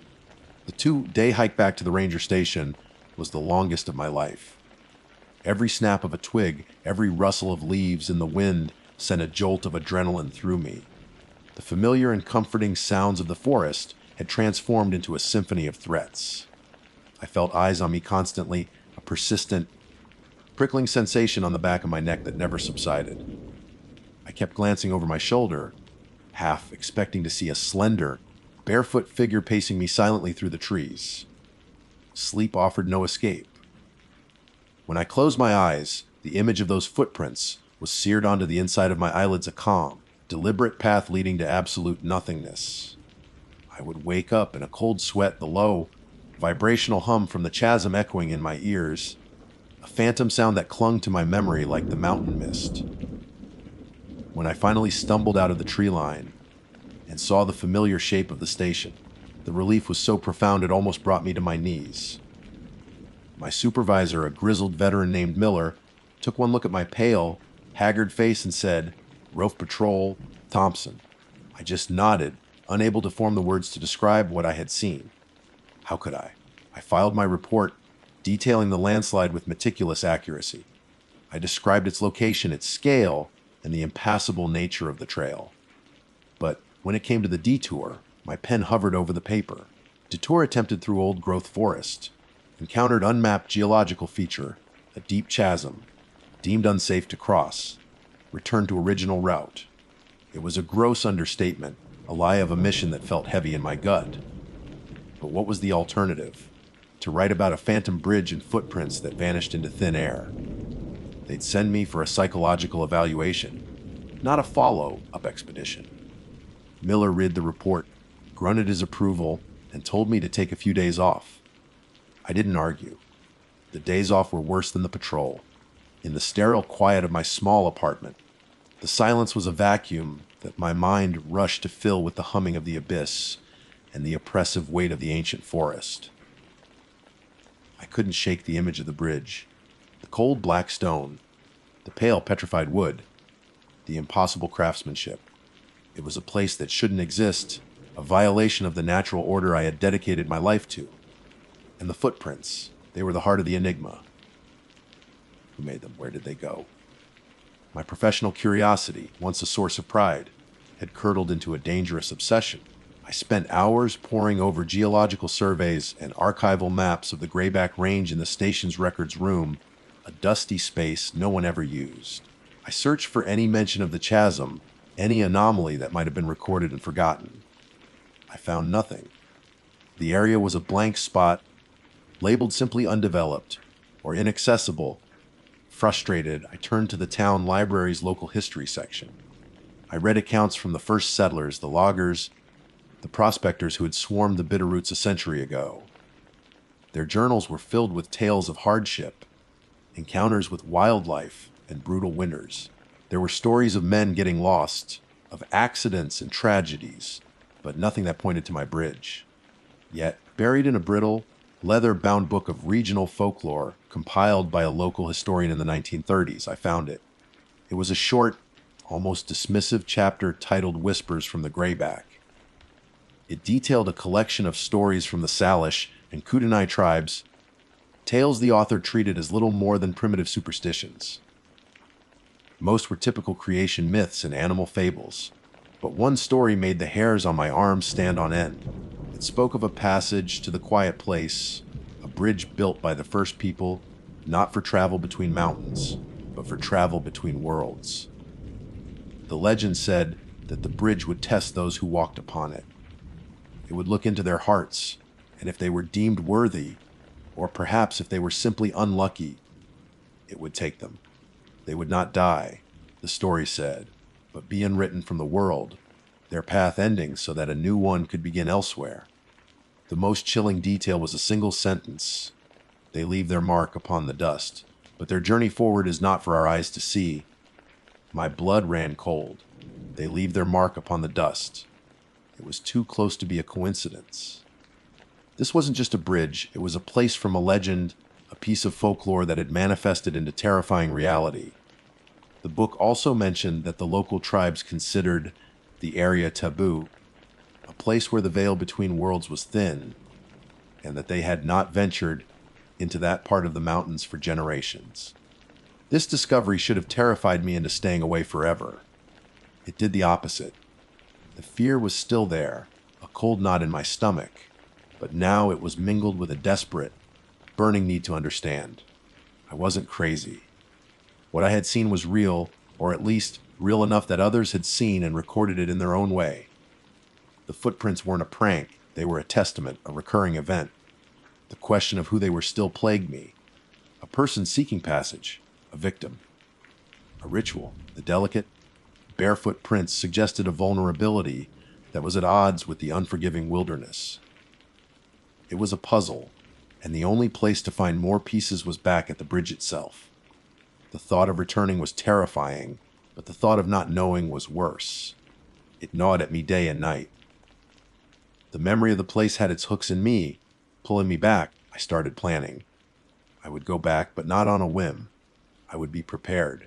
I gathered specialized gear, high-powered binoculars, a camera with a telephoto lens, climbing rope, motion-activated trail cams. I told myself it was for documentation, to gather evidence. But a darker part of me knew the truth. I wasn't going back just to look. I was going back to wait. I wanted to see it happen. I wanted to see who would walk the bridge and witness for myself the moment they were unwritten from the world. The mountains were calling me back, not to the peaceful wilderness I had once known, but to the one place I feared most. And I knew, with a chilling certainty that settled deep in my soul, that I was going to answer. Getting the time off for another patrol was easier than I expected. Miller seemed to think my last trip had shaken me up, and that getting back on the horse was the best remedy. Just stick to the marked trails this time. Thompson, he'd said with a gruff, almost fatherly tone. I nodded, the lie tasting like ash in my mouth.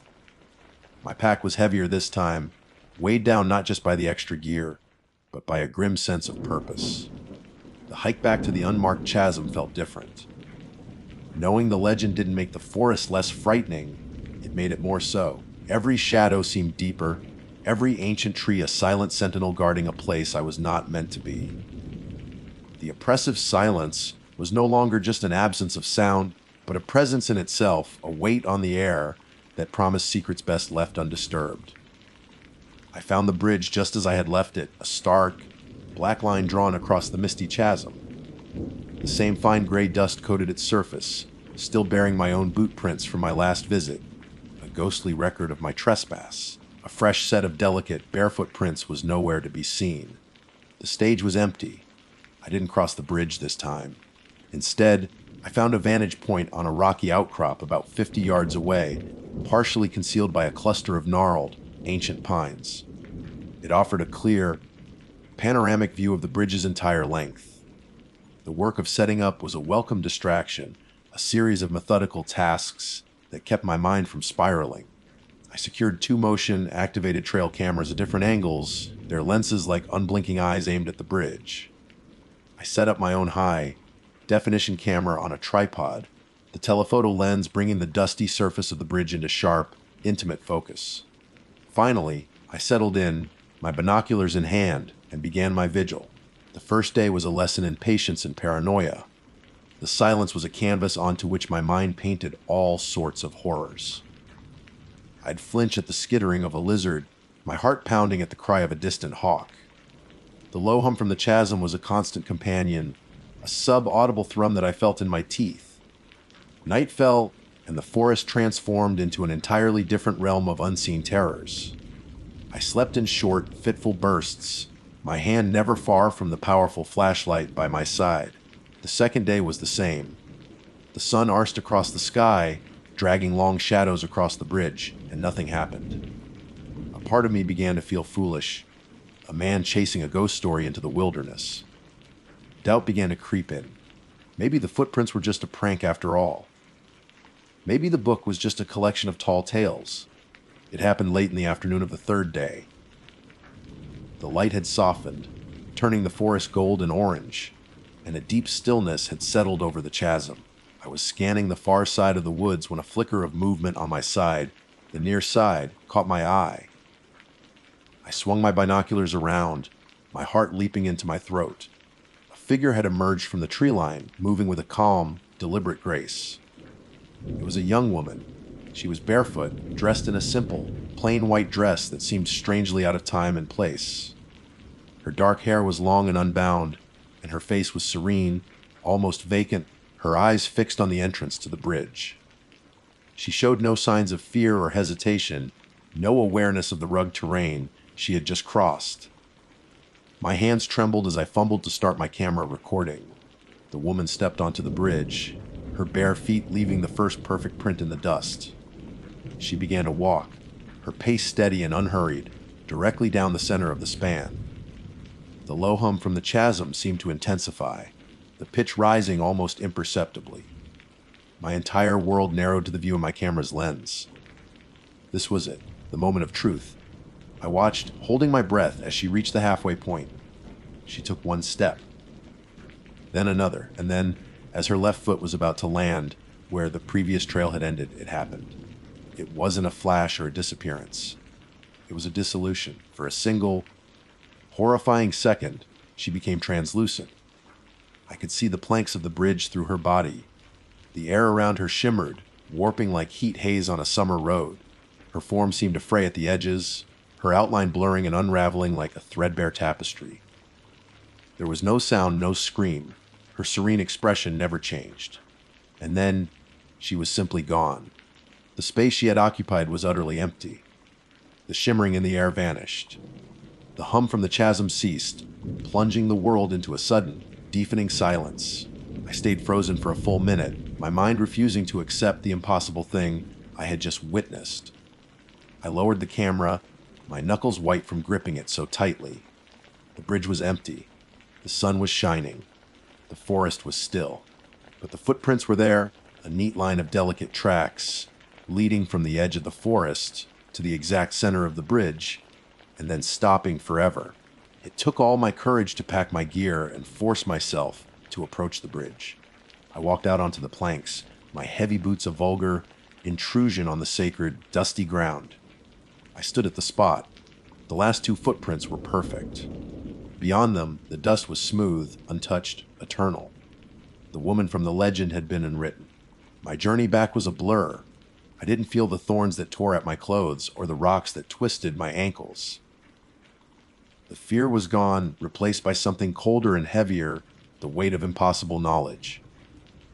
Back in the sterile safety of my apartment, I frantically reviewed the footage. And that's when the true horror began. My main camera had captured it all perfectly. The woman emerging from the woods, her serene walk, her feet leaving the prints. I watched, my heart pounding, as she approached the midpoint. But at the exact moment she should have dissolved, the footage flickered violently, dissolving into a screech of digital static for 2 solid seconds. When the image returned, the bridge was empty. My blood ran cold. I checked the trail cams. The first one showed the same thing, the approach, and then a burst of static at the crucial moment. A technological anomaly. A magnetic pulse from the chasm. Then I played the footage from the second trail cam, the one I had placed at a slightly different angle. The footage was clearer. It showed the woman walking. It showed her reach the center. And then it showed her turning her head ever so slightly for a fraction of a second before the static hit. Her vacant eyes were no longer vacant. They were looking directly into the lens, directly at me. And in their depths, I saw not serenity, but an ancient, soul-shattering emptiness. The footage cut to static, but the image of her eyes was burned into my mind. She had known I was there. The bridge had known. And they had let me watch. The report I filed was my resignation. I could no longer be a guardian of a forest whose rules I now knew I could never understand. I still have the footage.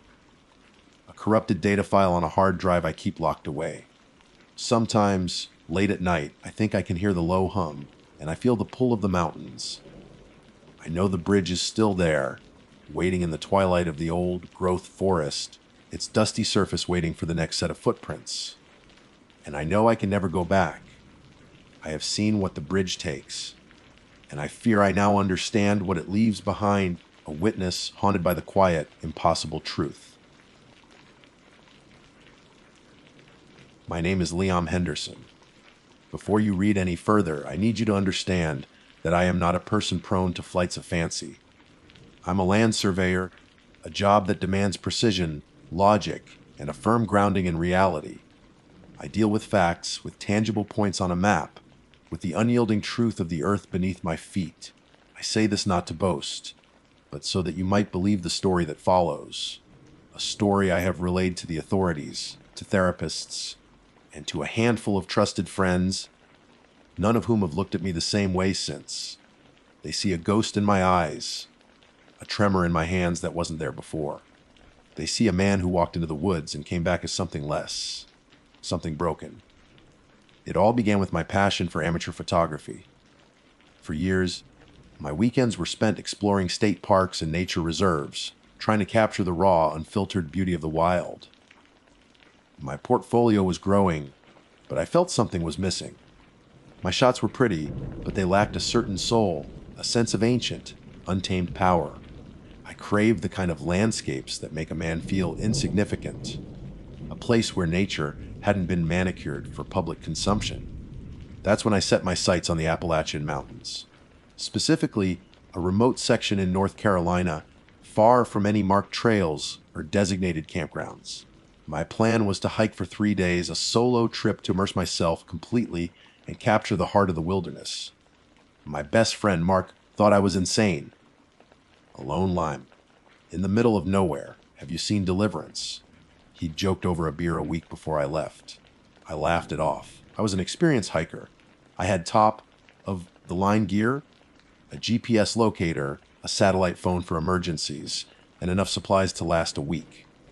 I'd spent months studying topographical maps, planning my route down to the last detail. What could possibly go wrong?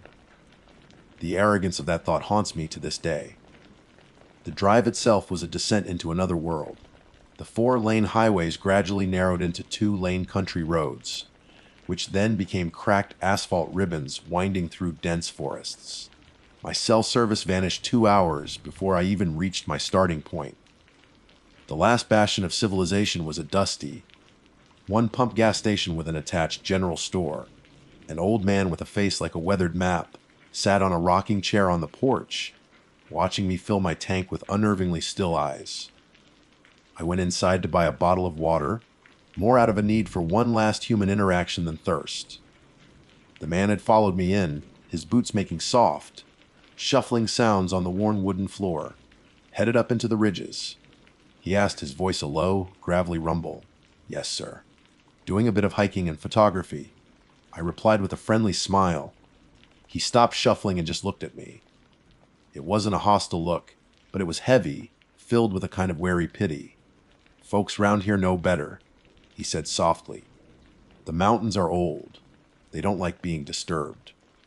And they keep souvenirs." He didn't elaborate. He simply took my money for the water, his knuckles thick and calloused, and shuffled back to his chair. The warning was so cryptic, so much a part of the local folklore cliché, that I dismissed it almost immediately. It was just an old man trying to spook the city boy. I parked my truck at a designated forestry access point, shouldered my heavy pack, and took my first steps into the wilderness. The air was immediately different. Cooler, cleaner, filled with the scent of damp earth and pine. For the first few hours, it was everything I had hoped for. The forest was a cathedral of ancient oaks and towering poplars, sunlight filtering through the canopy like liquid gold. I took dozens of photos, losing myself in the quiet solitude. There was a profound peace to it all, a sense of being the only person for 100 miles. The first sign that something was wrong was subtle. It was mid-afternoon on the first day. I was deep in the woods, following a stream, when I noticed the silence. It wasn't the usual quiet of the forest. This was a total, oppressive void of sound. The birds had stopped singing. The insects had stopped buzzing. Even the whisper of the wind in the leaves had died. It was as if the entire forest was holding its breath. I stood perfectly still, straining my ears. Nothing. A primal unease, cold and sharp, pricked at the back of my neck. I've been in the woods when a predator is near. A bear, a coyote, and there's a hush. This was different. This was an absolute, unnatural vacuum of noise that lasted for a full minute before. Just as suddenly as it stopped, the world clicked back on. A blue jay shrieked, a squirrel chattered angrily, and the wind returned. I shook my head, my heart hammering. An atmospheric anomaly, I told myself. A trick of the terrain. My rational mind was already making excuses. I hiked for another 2 hours before finding a perfect spot to make camp, a small, level clearing next to the stream, sheltered by a granite outcrop. I set up my tent, arranged my sleeping bag and gear, and built a small, neat fire pit. As twilight began to bleed through the trees, painting the sky in shades of bruised purple and orange, I got the fire going. The cheerful crackle of the flames was a comfort, a small circle of human order in a vast, encroaching wilderness. I cooked my dehydrated meal, drank my coffee, and watched the stars begin to appear brighter and more numerous than I had ever seen. The unease from the afternoon had faded, replaced by a deep sense of accomplishment. This was it. This was the wildness I had been seeking. That's when I heard the second sound. It was faint, coming from downstream, and at first I thought it was an animal. A fox, perhaps, or a bobcat, but it was a strange, wet, dragging noise. A shuffling, like a heavy burlap sack filled with mud being pulled slowly over rocks and leaves. It was rhythmic, but unnaturally so. Shuffle, pause, shuffle, pause. My hand instinctively went to the large hunting knife on my belt. I sat motionless, listening. The sound grew slightly louder, closer, before it stopped altogether. I waited, every muscle tense, for 10 minutes. Nothing. I told myself it was a deer with an injured leg. My mind was a machine for rationalization, desperately trying to fit these alien experiences into a familiar, non-threatening box. An hour later, as I was banking the fire for the night, preparing to zip myself into the fragile nylon shell of my tent, I heard the third sound. And this one, my mind could not explain away. It was a voice. Or rather, it was a sound that was trying to be a voice. It came from the dense woods on the other side of the stream. It was a high-pitched, warbling cry, like a recording of a woman's sob being played backward and then distorted. It held a note of mimicry, as if something was attempting to replicate a sound it had heard once before, but didn't understand the mechanics of. It was the most deeply unsettling sound I have ever heard in my life. It was a sound of pure wrongness. The blood drained from my face. This was no animal. This was not the wind. I scrambled into my tent, my hands fumbling with the zipper.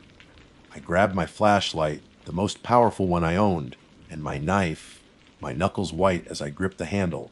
The crying sound came again, closer this time. It was punctuated by that same wet, shuffling noise. Shuffle. Warbled sob. Shuffle. A warbled sob. It was circling my camp. I sat in the absolute center of my tent, knife in one hand, flashlight in the other, aiming it at the door. I was paralyzed by a fear so profound it was almost a religious experience. My modern, logical mind had ceased to function, replaced by the ancient, terrified instincts of a prey animal. I could hear it moving just beyond the reach of the dying firelight. It was slow, deliberate, patient. I didn't dare make a sound. I barely dared to breathe. For hours I sat there, listening to the shuffling and the awful, mocking sobs as they moved in a slow, relentless circle around me. The sun has never been a more welcome sight. As the first pale light of dawn filtered through the trees, the sounds faded and then stopped completely. I remained in my tent for at least another hour, waiting, listening until the woods were filled with the normal, cheerful sounds of morning. Exhausted, dehydrated, and still trembling, I finally unzipped the tent. The fire was dead, a circle of gray ash. The stream babbled peacefully. The forest looked exactly as it had the day before. Beautiful, serene, and utterly indifferent. My rational mind started to creep back in. Had I imagined it? A stress-induced auditory hallucination. A waking nightmare. Then I decided to check the area. The ground around the stream was soft, muddy in places. My own boot prints from the day before were clear and distinct. I walked the perimeter of my camp, my eyes scanning the ground for the tracks of whatever had terrorized me all night. I found nothing, no broken twigs, no disturbed leaves. And in the soft, damp earth where any creature, man or beast, would have left a clear impression, there were no footprints at all. The absence of footprints should have been the final, undeniable proof. It should have sent me scrambling back the way I came, not stopping until my truck was a speck in the rearview mirror. A surveyor, a man who lives by the evidence of the land, should have accepted the impossible truth laid out in the mud before him. But the human mind, particularly a proud and stubborn one, has a powerful capacity for self-deception. Panic is a wildfire, but denial is a sturdy firebreak.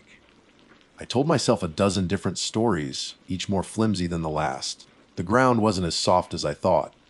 A strong wind had swept the tracks away. A large bird could have made the crying sounds. The shuffling, a raccoon dragging a piece of trash it found. My brain worked overtime, weaving a tapestry of comforting lies to cover the gaping hole the night had torn in my reality. Abandon the trip. The trip I'd spent months planning, hundreds of dollars on gear for, and boasted about to Mark. No, I wouldn't be chased away by shadows and strange noises. I would be cautious, yes, but I would not be a coward. So I made the decision that sealed my fate. I would continue. I broke camp with a speed and efficiency born of nervous energy. I didn't linger over coffee. I packed every item methodically, my head on a constant swivel, scanning the silent, watching trees. The beautiful cathedral of the forest from the day before now felt like a courtroom, and I was the one on trial. The peace was gone, replaced by a tense, humming vigilance. Every snapped twig, every rustle of leaves sent a jolt of adrenaline through me. I felt observed. It was a tangible pressure against my skin, the kind of feeling you get when you're standing in a crowded room and you know someone is staring at your back. Except here, the room was miles of unending wilderness. My planned route for the day was to follow the stream deeper into the valley before ascending a ridge for what I hoped would be a spectacular panoramic view. As I walked, my photographer's eye was dormant. I wasn't looking for beauty anymore. I was looking for threats. My hand rarely strayed from the hilt of my knife. About 2 hours into my hike, I saw the first one. It was hanging from the low branch of a hemlock tree, twisting gently in the breeze. It was a single silver earring, the kind a teenage girl might wear, with a small blue stone. It was tied to the branch with a piece of what looked like dried gut. It was clean, catching the light. It had no business being here, miles from any trail, in the heart of an untamed forest. My blood ran cold. I remembered the old man at the gas station, his wary voice echoing in my mind. They keep souvenirs. I stared at it for a long time, my logical mind fighting a losing battle against the rising tide of dread. A hiker could have lost it, I reasoned. But tied to a branch, with gut, I backed away slowly, as if it were a venomous snake, and gave the tree a wide berth, my heart hammering against my ribs. Not 20 minutes later, I found the second. It was placed carefully at the base of a large, moss-covered boulder. It was a small leather, bound pocket Bible, its pages warped and swollen by moisture. It was open to the 23rd Psalm. Yea, though I walk through the valley of the shadow of death, I will fear no evil, for thou art with me. The placement was too deliberate, too perfect. It was a stage prop. A warning. This wasn't litter, this was a message. My resolve began to crumble. This was no longer about pride. This was about survival. My plan changed. I would forget the ridge. I would hike until late afternoon, find a place to camp that was as open as possible, and at first light, I would turn around and walk out. I would walk all day and all night if I had to. The forest grew denser as the day wore on, the canopy thicker, blocking out more and more of the sun. The air became heavy and humid. It was in this gloomy, suffocating stretch of woods that I found the third and most disturbing souvenir. Propped against the trunk of a massive, fallen oak was a child's worn teddy bear. It was missing an eye, and its fur was matted with dirt and something dark and sticky. One of its felt paws was pinned to the bark by a sharpened stick driven through its center. It was positioned to look like it was waving at me. I retched, stumbling back and gagging. This was an act of profound malevolence. This wasn't just a warning, it was a promise. The mimicry of the crying, the unnatural shuffling, the souvenirs. It was all beginning to coalesce into a single, terrifying picture. I was being toyed with, hunted. Whatever was out here wasn't a simple beast acting on instinct. It was intelligent. It was cruel. And it was enjoying this. I abandoned my plan to hike further. I needed to stop. I needed to make camp now, while there was still some daylight left, and prepare for the night ahead. I found a small clearing, but not like the cozy one from the night before. This one was exposed, on a slight rise, giving me a clearer line of sight in every direction. There would be no surprises. My preparations for the second night were those of a soldier fortifying a position, not a camper enjoying nature. I pitched my tent, but this time I gathered all the dry, dead branches I could find and built a ring of fuel around my fire pit, a perimeter I could ignite if necessary. I ate my dinner cold, not wanting to spare a moment's inattention. I kept my most powerful flashlight by my side and my knife in my hand. As darkness fell, the silence returned. That same absolute, suffocating void of sound.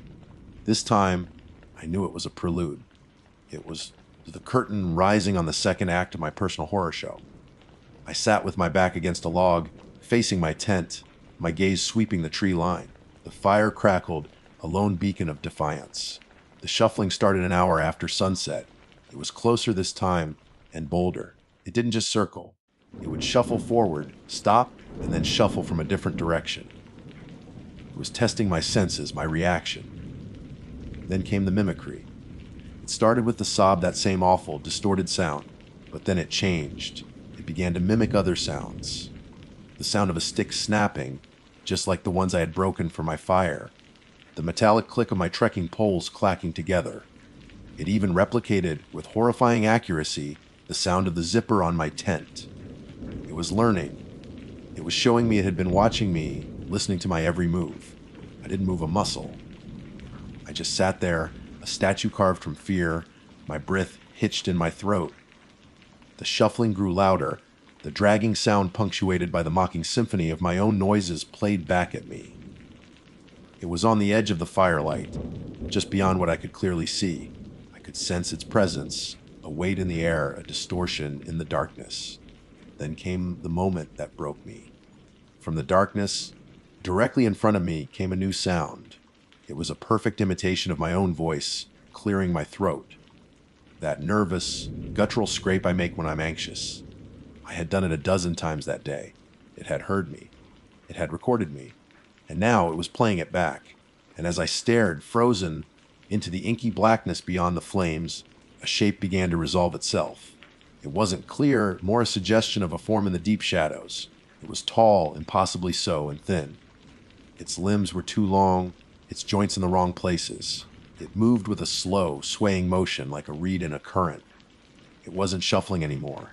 It was standing there, watching me. And as I watched, petrified, it raised one of its long, spindly arms, and with a motion that was both fluid and disjointed, it waved, just like the teddy bear. That was it. My sanity snapped. I screamed, a raw, primal sound of pure terror. I didn't grab my pack, my phone, or anything else. I scrambled to my feet, kicked the ring of dry branches into the fire, and as a wall of flame erupted behind me, I ran. I turned away from the waving horror and plunged blindly into the dark, unforgiving woods, with nothing but the clothes on my back and the hunting knife still clutched in my fist. I ran, and the sound that pursued me was no longer a sob, but the chilling, perfectly replicated sound of my own screaming. There is no thought in blind panic, only instinct. My legs pumped, my lungs burned, and the world was reduced to a terrifying, chaotic blur of darkness and pain. Branches whipped at my face, tearing at my skin and clothes. Roots snaked out of the ground, trying to drag me down. I fell, tasted dirt and blood, and scrambled back up, driven by the impossible sound that pursued me. My own screams, thrown back at me from a throat that was not mine. It was a perfect echo, a chilling auditory reflection that followed me through the suffocating blackness. It was the sound of my terror being weaponized, and it chased me until my body gave out completely. I collapsed at the base of a thicket of rhododendron, my legs tangled beneath me, my chest heaving with ragged, desperate gasps. I lay there, waiting for the end, for the feeling of unnatural limbs closing around me. but it never came. The mimicking screams faded, replaced once again by that profound, listening silence. I was alone. For how long, I didn't know. Time had lost all meaning. I was just a terrified animal hiding in a hole, every nerve ending frayed and screaming. As the adrenaline ebbed, it was replaced by a cold, seeping dread that was somehow worse than the frantic terror. The creature hadn't given up. I knew that with a certainty that went deeper than logic. This was a game to it, and the game had just entered a new phase. I was lost, miles from my camp, without food, water, a map, or a light.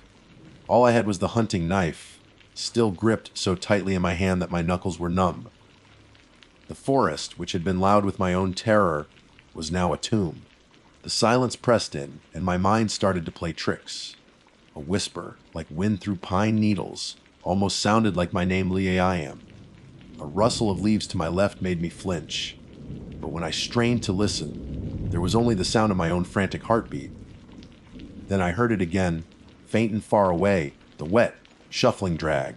It was no longer pursuing me directly. It was flanking me, hurting me. I was a mouse in a maze, and the maze maker was watching from above, enjoying the spectacle. When the first weak, gray light of dawn finally filtered through the dense canopy, it brought no comfort, only a clearer view of my hopeless situation. The woods were a tangled, indifferent labyrinth in every direction. I had no idea which way I had run. North, south, east, west. They were meaningless concepts. My only hope was to find the stream I had been following and trace it back.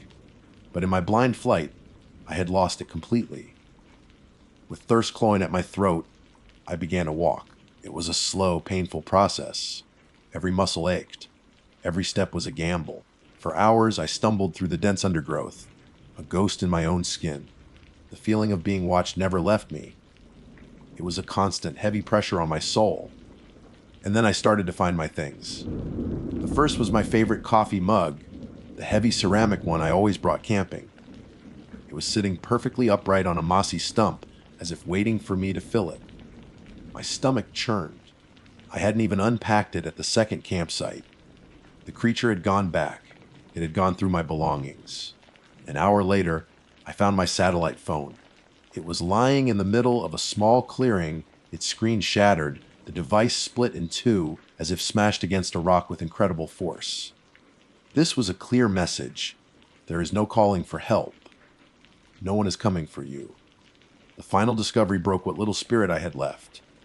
Leaning against a tree right in my path was my camera, my expensive DSLR, the reason I had come on this godforsaken trip. The lens was shattered, the body cracked, and burned into the memory card viewer, using what looked like a heated piece of metal, was a single, crudely drawn symbol, a stick figure with limbs that were too long waving. I sank to my knees, the knife falling from my numb fingers. I didn't sob.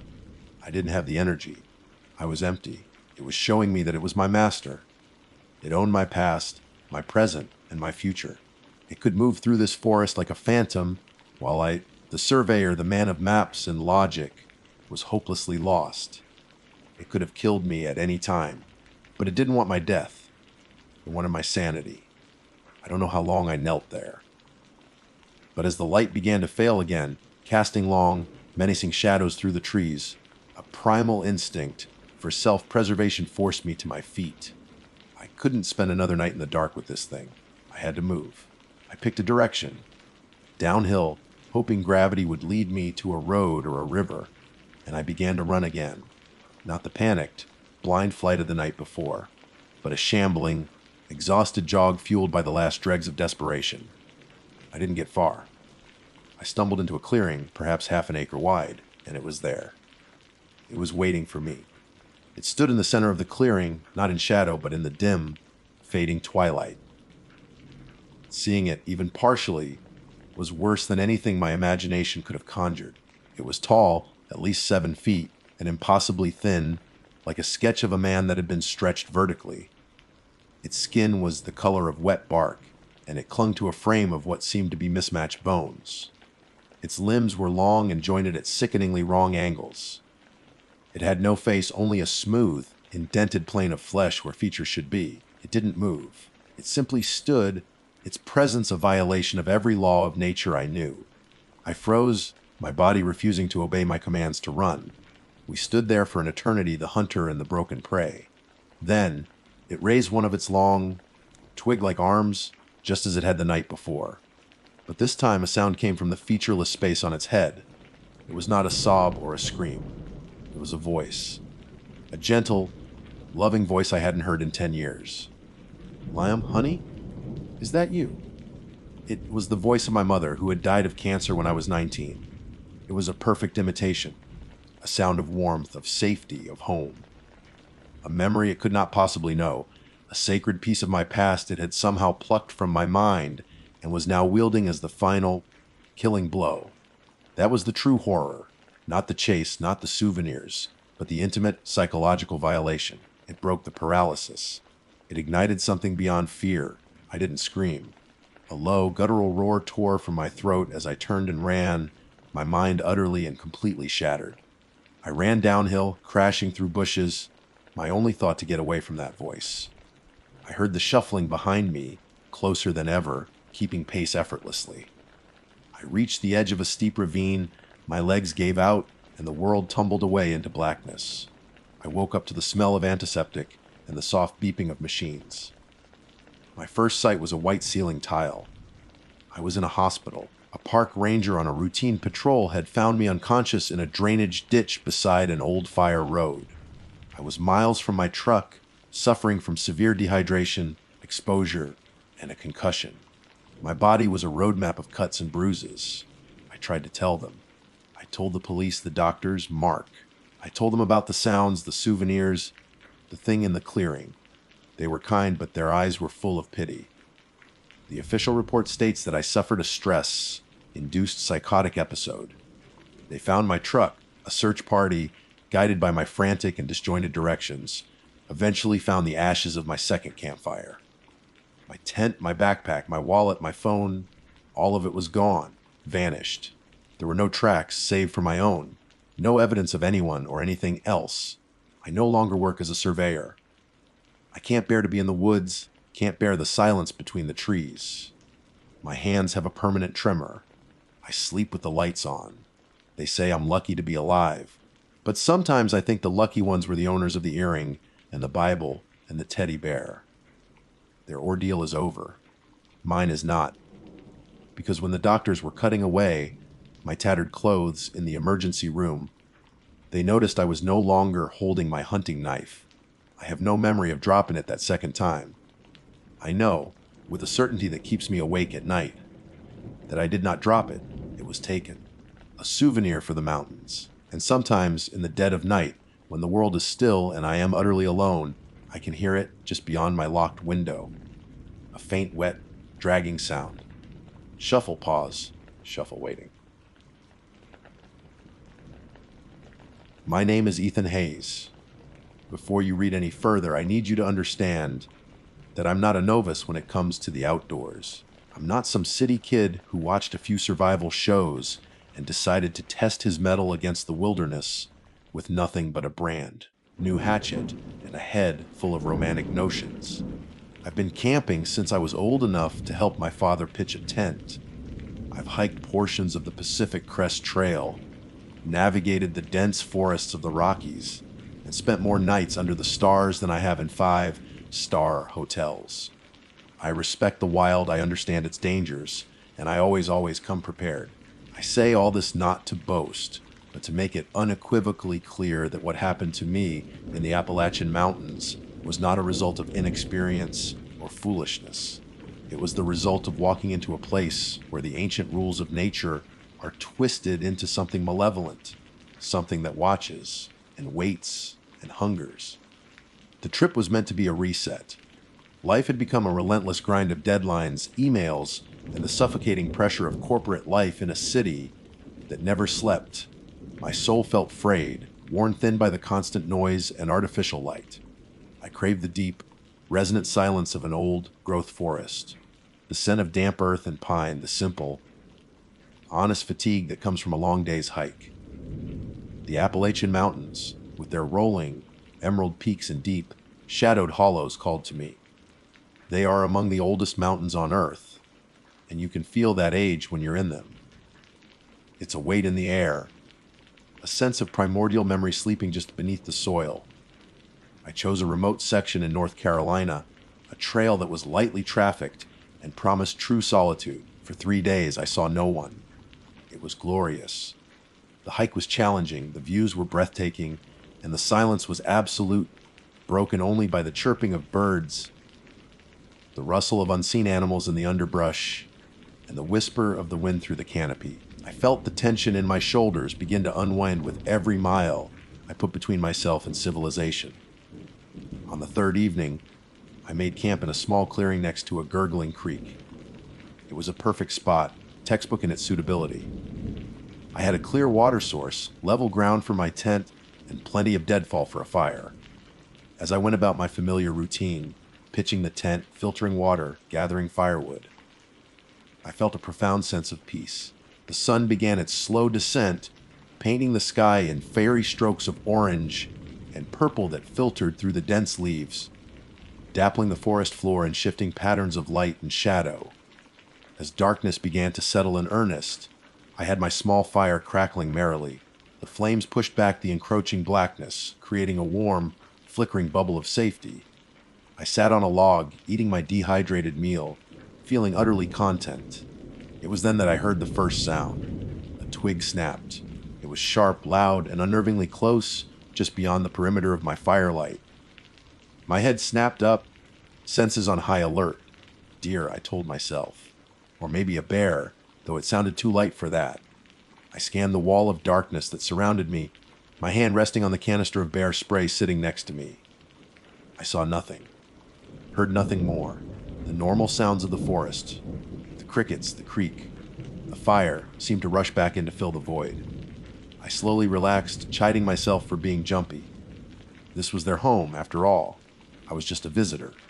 I finished my meal and cleaned up, meticulously storing my food and anything with a scent in a bear canister well away from my tent, as I always did. The fire was dying down to a bed of glowing embers, and the chill of the mountain night was beginning to seep into my bones. I decided to turn in. Inside my tent, zipped securely into my sleeping bag, I felt safe and snug. The feeling of being watched, a primal instinct that had pricked at the back of my neck moments after the twig snap, had mostly subsided. I was tired, and sleep came quickly. I don't know what time it was when the sound woke me. It wasn't loud, but it was persistent. A soft, rhythmic scratching against the fabric of my tent. Scrape, scrape, scrape. My heart hammered against my ribs. I lay perfectly still, holding my breath, straining my ears. It wasn't the wind. This was deliberate. My mind raced through the possibilities. A raccoon? A possum. It sounded too methodical, too patient. The scratching stopped, and for a long moment, there was only the sound of my own blood roaring in my ears. Then came the whisper. It was so faint I thought I'd imagined it, a trick of the wind or the creek. It was a sibilant, breathy sound just on the edge of hearing. But it came again, and this time it formed a word. My word. Ethan? Ice flooded my veins. It was not a human voice. It was a grotesque parody of one, thin and reedy, like dry leaves skittering across pavement. It sounded like it was coming from right outside the tent wall, mere inches from my head. I squeezed my eyes shut, my logical brain fighting a tidal wave of pure, unadulterated terror. It had to be another person, a prankster, a lost hiker who was disoriented. But who would be out here in the middle of nowhere, whispering a stranger's name? How could they possibly know my name? Let me in, Ethan, the voice hissed, closer now, more insistent. The sound was distorted, layered with an undertone that was guttural and wet, like a sick animal. I fumbled in the dark for my headlamp, my fingers shaking so badly I could barely work the switch. I clicked it on, flooding the small tent with bright, clinical light. I grabbed the large hunting knife I kept by my side. Who's there? I shouted, my voice cracking with fear. I have a weapon and I'm not afraid to use it. The lie was so stark it almost made me choke. I was terrified, more terrified than I had ever been in my life. For a moment, there was silence. I thought, hoped, prayed that I had scared it off. Then a low chuckle slithered through the tent fabric. It was a dry, rattling sound that seemed to vibrate in my very bones. It wasn't a human laugh. It was the sound of something ancient and predatory that knew what a human laugh was supposed to sound like and was mocking it. Then the sound changed. It morphed from the low chuckle into the terrified squall of a rabbit caught in a snare. Then, seamlessly, it became the cry of a hawk, sharp and piercing. It flowed from one sound to the next with an unnatural fluidity that defied all logic. It was a showcase of stolen voices. I scrambled back, pressing myself against the far side of the tent, holding my knife out in a trembling grip. The thing outside began to circle the tent. I could hear its footsteps in the leaf litter. They weren't the heavy tread of a man, nor the distinct pattern of a four-legged animal. It was a bizarre, uneven gait, a heavy drag, then two quick, light steps. Drag, thump, thump, drag, thump, thump. It stopped again, right where the whisper had first come from. I held my breath, listening. I heard a soft, wet, sniffing sound. It was smelling my tent. It was smelling me. And then it spoke again, but this time the voice was different. It was the voice of a woman weeping softly. It was a sound of profound grief and despair that tugged at some deep, human instinct to help. "Please," the stolen voice sobbed. "I'm so cold. My baby, I can't find my baby." My blood ran cold. It was a trap, a lure. My mind screamed at me not to answer, not to make a sound. But the thing outside was a more skilled predator than I could have ever imagined. The weeping voice began to change, to warp. And to my absolute horror, it began to sound exactly like my own mother. "Ethan, honey, are you in there? It's Mom."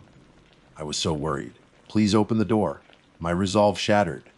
For a split second, a sliver of insane, desperate hope pierced through my fear. Could it be? But how? The sheer impossibility of it crashed back down on me, bringing with it a new, higher plateau of terror. This thing, this creature, was not just mimicking sounds. It was mimicking people. It was a nightmare given form and voice, and it was hunting me. It was wearing my mother's voice like a mask, and it was right outside, waiting for me to make one fatal mistake. The world shrank to the thin nylon walls of my tent. Outside, a monster wore my mother's voice. Inside, I was a prisoner, my own heart a frantic drum against my ribs. My mind, which I'd always considered my greatest asset, had become a traitor, replaying the sound of that stolen voice over and over. "Ethan, honey, please open the door." It was a perfect imitation. The same warm timbre. The same gentle inflection she used when I was a child with a scraped knee. That perfection was the most hideous part. It implied an intimate knowledge, a study of its prey that went beyond simple mimicry. It knew what would break me. I pressed my back harder against my pack. The knife held so tightly in my hand that my knuckles were white and bloodless. I didn't make a sound. I couldn't. My throat was constricted by a knot of pure terror. Any noise I made, even a sob, felt like it would be an invitation, a confirmation that the lure was working. The silence stretched, thick and heavy. Then the voice changed again. It became my father's, gruff and impatient. "Ethan, for God's sake, what are you doing in there? Stop fooling around." It was another flawless copy. I could picture my dad standing there, hands on his hips, a slight frown on his face. The memory was so vivid it was like a phantom limb, an ache for a reality that was no longer possible. The creature was walking through the gallery of my most cherished memories and defiling them. Turning love into a weapon, the assault of voices stopped as abruptly as it began. The sudden silence was somehow worse. The forest, which had been my sanctuary just hours before, was now utterly quiet. No crickets, no frogs, not even the whisper of the wind. It was as if every living thing for miles was holding its breath, listening to the same unholy drama playing out in my tiny clearing. The only sounds were the gurgle of the nearby creek, which now sounded less like life and more like blood draining from a wound, and the frantic pounding in my chest. I stayed frozen in that position for what felt like an eternity. Every nerve was screaming. My eyes, wide and unblinking, were fixed on the tent door, expecting to see the zipper slowly, deliberately, begin to slide down on its own. The drag, thump thump started again, the sound of that monstrous, lurching gait circling my flimsy shelter. It was patient. It was exploring. Then a new sound. A wet, tearing noise, followed by a soft, heavy thud. And another. And another. I flinched with each one. What was it doing? My mind conjured images of it ripping apart my campsite, tearing through my gear with long, sharp claws. Then something pressed against the side of the tent, right next to my head. The nylon stretched inwards, and through the thin fabric, I could see a shape. It was not the distinct shape of a hand or a paw. It was a long, distorted silhouette, impossibly thin in some places and bulbously thick in others, like a tree branch grown with cancerous burls. It moved slowly, tracing a line down the side of my tent. I could hear a low, guttural breathing, a wet, rattling sound that spoke of diseased lungs. I held my breath, praying it would go away, praying it wouldn't find a weak seam. The pressure vanished. The hours that followed were the longest of my life. I did not sleep. I did not move. I simply sat in the cold, oppressive darkness, my knife in one hand and my headlamp in the other, listening. The creature did not speak again. It just stayed out there, sometimes circling, sometimes silent for so long I would begin to hope it was gone, only for the drag, thump, thump to start up again, a fresh wave of terror washing over me. It was toying with me, I realized. It was letting my own imagination do the work. It knew that the monster in my head was far more terrifying than anything I could actually see. Sometime before dawn, a new sound began. It was the frantic, high-pitched bleating of a fawn. It sounded like it was in agony, terrified and alone. The cries went on, sharp and piercing in the dead quiet. A part of my rational mind knew what it was. The creature, trying another lure. But the sound was so filled with genuine suffering that it was almost unbearable to listen to. It was the sound of innocence being destroyed. It went on for nearly an hour before it was cut short with a sickening, wet crunch, and then silence once more. Slowly, agonizingly, the absolute black of the forest canopy began to soften into a deep, bruised purple, then a charcoal gray. The first hint of dawn was breaking. It wasn't a triumphant, hopeful light. It was a weak, fearful glow, as if the sun itself was reluctant to look upon the clearing. As the light grew, casting long, distorted shadows, I began to see the interior of my tent more clearly. Everything was slick with condensation, and my own breath hung in the frigid air. I waited until I could clearly make out the individual trees through the tent fabric before I dared to move. My muscles screamed in protest, stiff and cramped from hours of immobility. My decision was already made. There was no staying here. There was no finishing this trip. My only goal was survival. My plan was simple: abandon everything but the absolute essentials. My pack with its water filter and first aid kit, my knife, my phone, even if it had no signal, and the bear spray. Everything else was a liability. The tent, the sleeping bag, the stove, they were all anchors I had to cut loose. With shaking hands, I slowly, quietly, began to pull on my hiking boots. Every rustle of fabric sounded like a gunshot in the still air. I held my breath, listening for any reaction from outside. Nothing. I packed the few items I was taking into my day pack, my movements stiff and clumsy with fear. The final act was the hardest.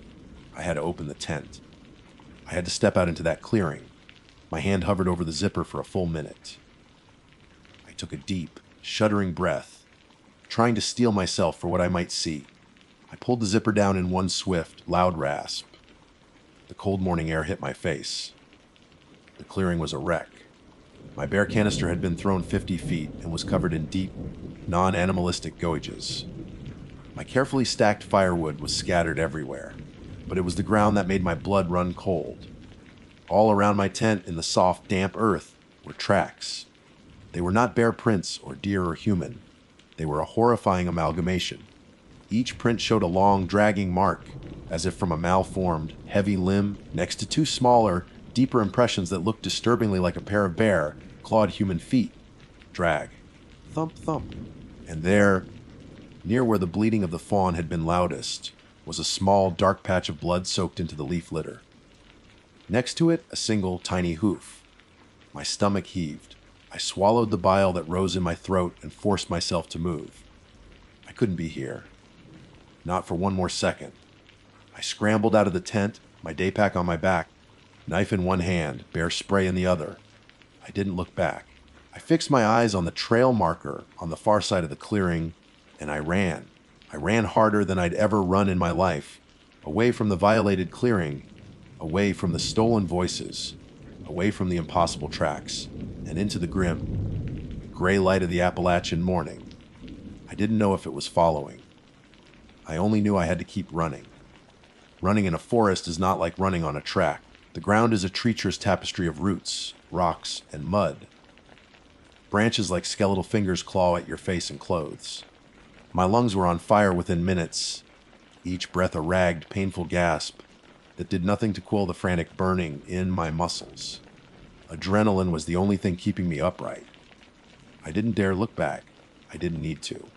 The sounds of the pursuit were a symphony of terror playing just for me.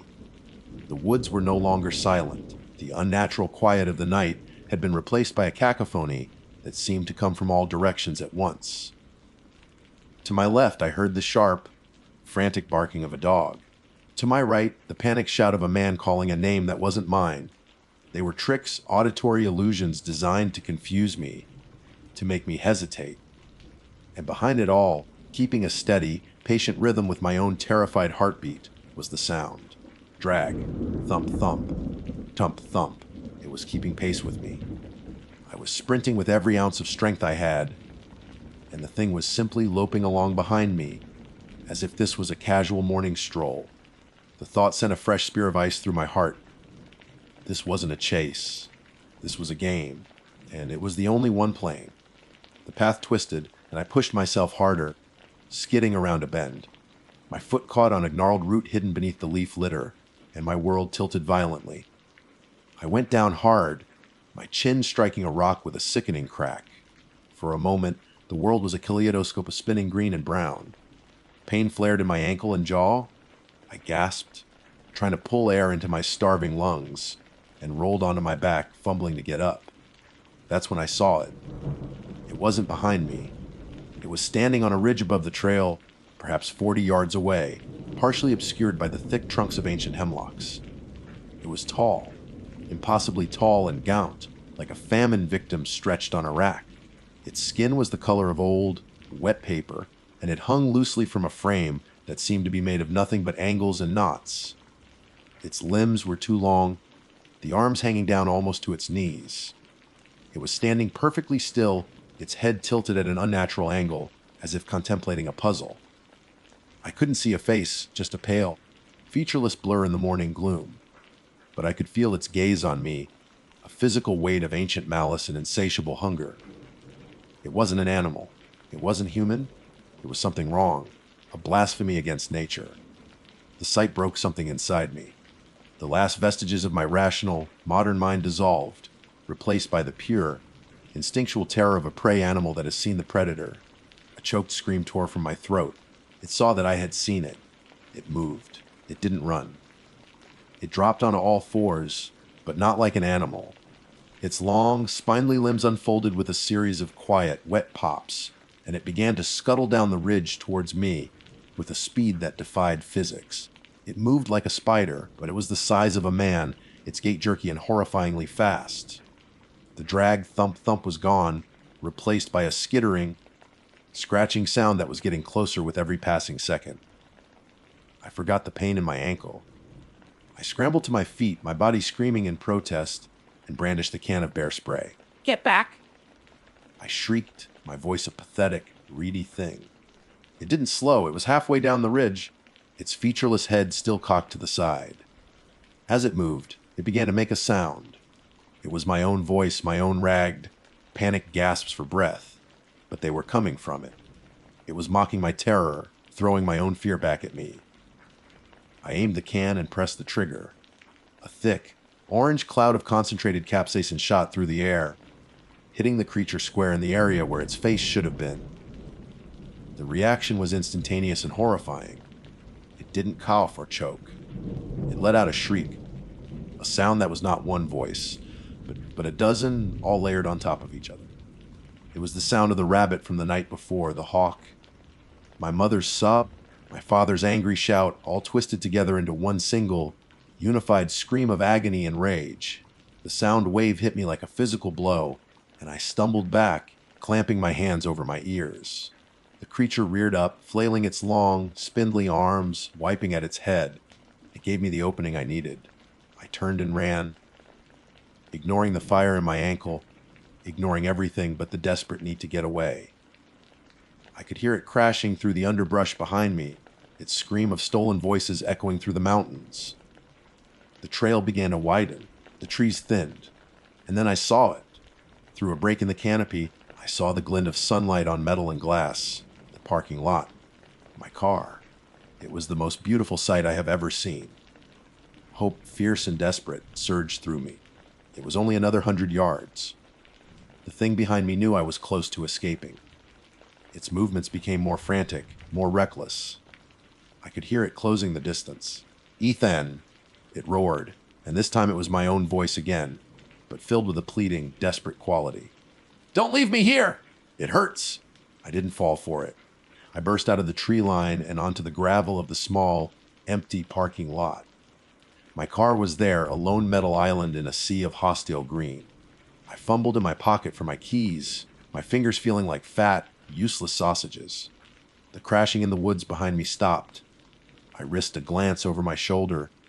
It was standing at the edge of the forest, right where the trail ended. It had risen back to its full, towering height. It was no longer screaming. It was just watching me, the pale, blank space of its face aimed directly at my heart.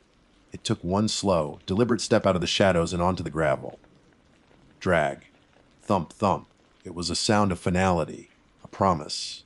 My fingers finally closed around the keys. I jammed the key into the lock, threw the door open, and dove inside, slamming and locking it behind me. I didn't waste a second. The key went into the ignition, the engine roared to life, and I slammed the car into reverse. I spun the wheel, the tires spitting gravel, and stomped on the accelerator. In the rearview mirror, I saw it. It stood in the middle of the parking lot, where my car had been just seconds before, its long, twisted form a dark silhouette against the morning sun. It made no move to follow. It simply stood there, watching me go. And as I sped away, down the winding mountain road, I had the distinct, soul-shattering impression that it was smiling. I don't remember the drive home. It's a black hole in my memory. I know I didn't stop until I saw the familiar glow of city lights. I stumbled into my apartment, locked the door, bolted it, and slid to the floor, shaking uncontrollably. That was 6 months ago. I sold every piece of camping gear I owned. I moved to a new apartment on a higher floor. I can't stand silence anymore. The television or music is always on, a barrier of noise to keep the memories at bay. But sometimes in the dead of night, when the city outside is quiet, I hear it. A faint scratching at the window, the sound of a dry, reedy whisper that almost sounds like my name. My trip to the Appalachian mountains was a mistake. I went into those ancient woods looking for peace, for a reset. But you don't reset in a place like that. You get broken.